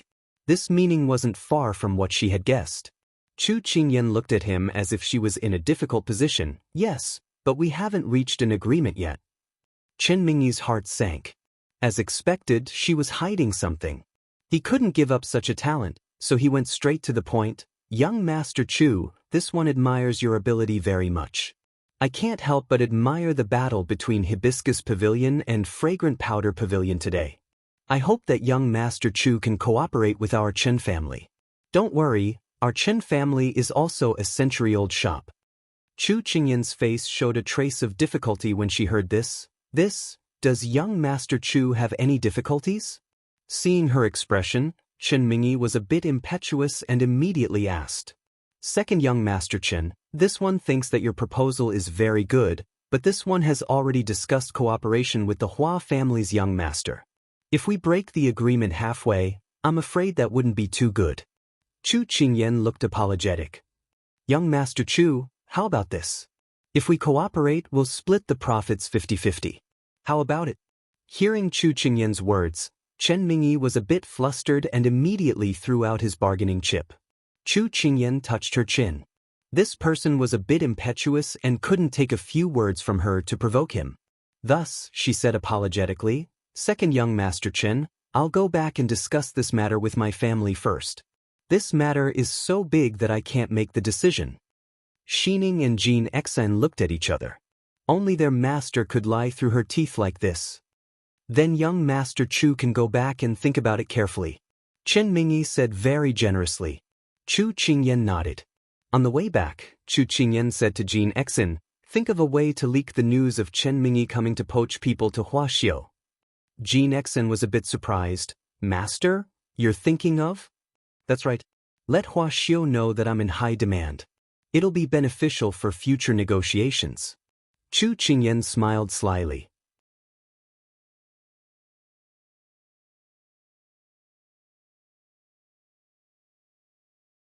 Chapter 694. The master and servant trio left the tea house and returned to the bank. As soon as she stepped into the courtyard, Chu Qingyan's mind faintly floated some images. It seemed like she was tugging on the big ice cube's sleeve and saying something. She couldn't help but stop in her tracks. After not talking to the big ice cube for a few days, Chu Qingyan's heart actually became timid. Forget it, it's already so late. Maybe the big ice cube is already asleep. She comforted herself and then turned back to her room. Xining was a bit puzzled. Didn't Master just say that she was going to find His Highness? Why did she suddenly go back on her word? As soon as Chu Qingyan left the courtyard, Xiao Su received the news. He originally thought that she would come tonight to discuss the business in Jiangnan with him. He didn't expect that she would avoid him. Xiao Su stood at the window and watched the lights in the room across the courtyard light up. Not long after, the lights went out again. Only then did he withdraw his gaze. Was the little fellow still angry at him? Xiao Su was a bit puzzled. The night passed once again. Sure enough, when Xiao found out that Chen Mingyi came to poach her people, she couldn't sit still. But because the business today was better than yesterday, she was busy until the afternoon. Chu Qingyan saw that she wanted to say something but stopped, so she pretended not to see. In Chu Qingyan's opinion, although she had a good chat with Xiao these 2 days, when it came to matters of money, it was better to fight for her as much as possible. So she didn't hold back and played a little tricks. After another wave of customers left, Xiao had time to say to Chu Qingyan, who was ordering the servants to tidy up the cabinets, Chu Qingyan, let's find a place to talk about our cooperation. Chu Qingyan was surprised. Today isn't over yet. Aren't we waiting for the final result? Xiao coughed in a low voice. There's no need. The result is already obvious. Although Fragrant Powder Pavilion is constantly imitating our methods, they're just imitating us and making a fool of themselves. They won't be able to raise too big of a storm, so you can rest assured. Chu Qingyan thought about it and nodded. Because Higashio Motetsu had something to do today, only Chu Qingyan and Xiaoli were in the meeting room. Chu Yen, through these 2 days of cooperation with you, I found that you are really a capable person, so I have decided to cooperate with you in the fragrance powder business. As soon as she sat down, Xiao directly said. Although her reaction was within her expectations, Chu Qingyan still had some doubts. Aren't you going to take a look at the goods I provide before making a decision? When we made this agreement, it was to win a chance for you to see the product. Chu Qingyan liked this kind of personality of hers. When it was time to be honest, when it was time to be calculating, when it was time to be calculating. Surely, I'm very happy that you said so. Then let's talk about the matter of sharing. Even blood brothers have to settle accounts clearly. Please don't blame me for being so realistic. Chu Qingyan also said frankly. Xiao clapped her hands and smiled. This is human nature. It's not a matter of being realistic or unrealistic. I originally wanted to discuss this matter with you now. Chu Qingyan nodded and listened attentively. My plan is like this. You provide the goods, and I will help you sell them. I will bear the labor, transportation, and losses. We will split the profits 50-50. What do you think? When Xiao said this, she was still a little nervous. Although she made a big concession, she was still worried that Chu Qingyan wouldn't agree. Because that thief Qin Zhuang had already looked for Chu Qingyan in advance. She didn't know how tempting his conditions were. In order to make her suffer, Qin Zhuang had done many things that harmed others and himself. He just wanted to disgust her. At this time, she could only provide convenience in other aspects, hoping that Chu Qingyan would be moved. It had been a long time since she had to wait for a decision. For so many years, she was the one who made others suffer. This kind of feeling was really uncomfortable. Xiao's conditions did indeed move Chu Qingyan. As long as she provided the goods, she could be a shopkeeper and wait for the profits. This was simply too tempting. Chu Qingyan touched her chin and then slowly nodded under Xiao's expectant gaze. Okay. Xiao was wild with joy.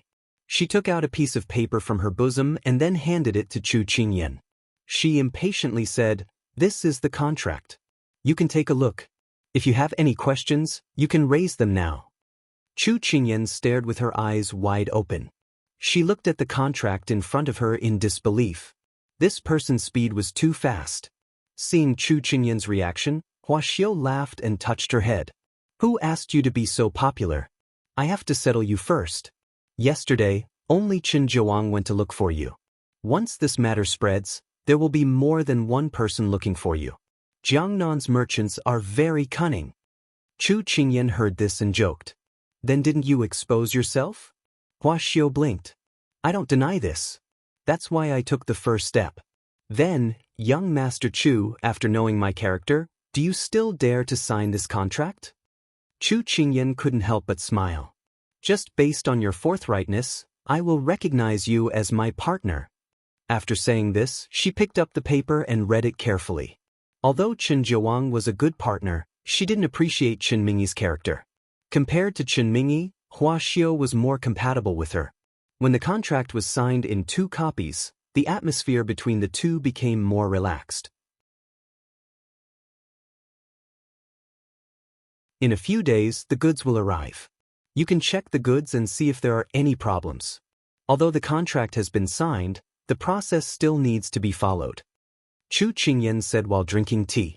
Xiao agreed. She felt that this Chu Qingyan didn't take an inch and want a mile. He scrupulously adhered to professional ethics, which made her have a better impression of him. While the two of them were discussing the details, a servant quickly walked in. Young Master Chu, someone is looking for you. Chu Qingyan was a little surprised, and Xiao was also at a loss. Xiao asked, did the visitor introduce himself or herself? Yes, he said he's from young Master Chu's family. Chu Qingyan was even more confused. Could it be that her father couldn't find her and came to the shop to look for her? She said, then let him in first. After the servant left, someone quickly came in. Hearing the familiar footsteps, a figure slowly appeared in Chu Qingyan's mind.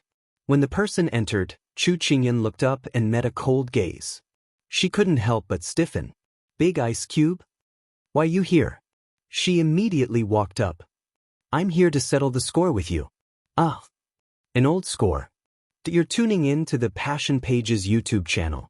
We're so grateful for your support, and don't forget to subscribe to join us on this incredible journey through captivating stories. Your generosity through donations truly makes a world of difference, as it's the primary source of revenue that allows me to expand and enhance this channel for you. Thank you from the bottom of my heart for being a part of this adventure.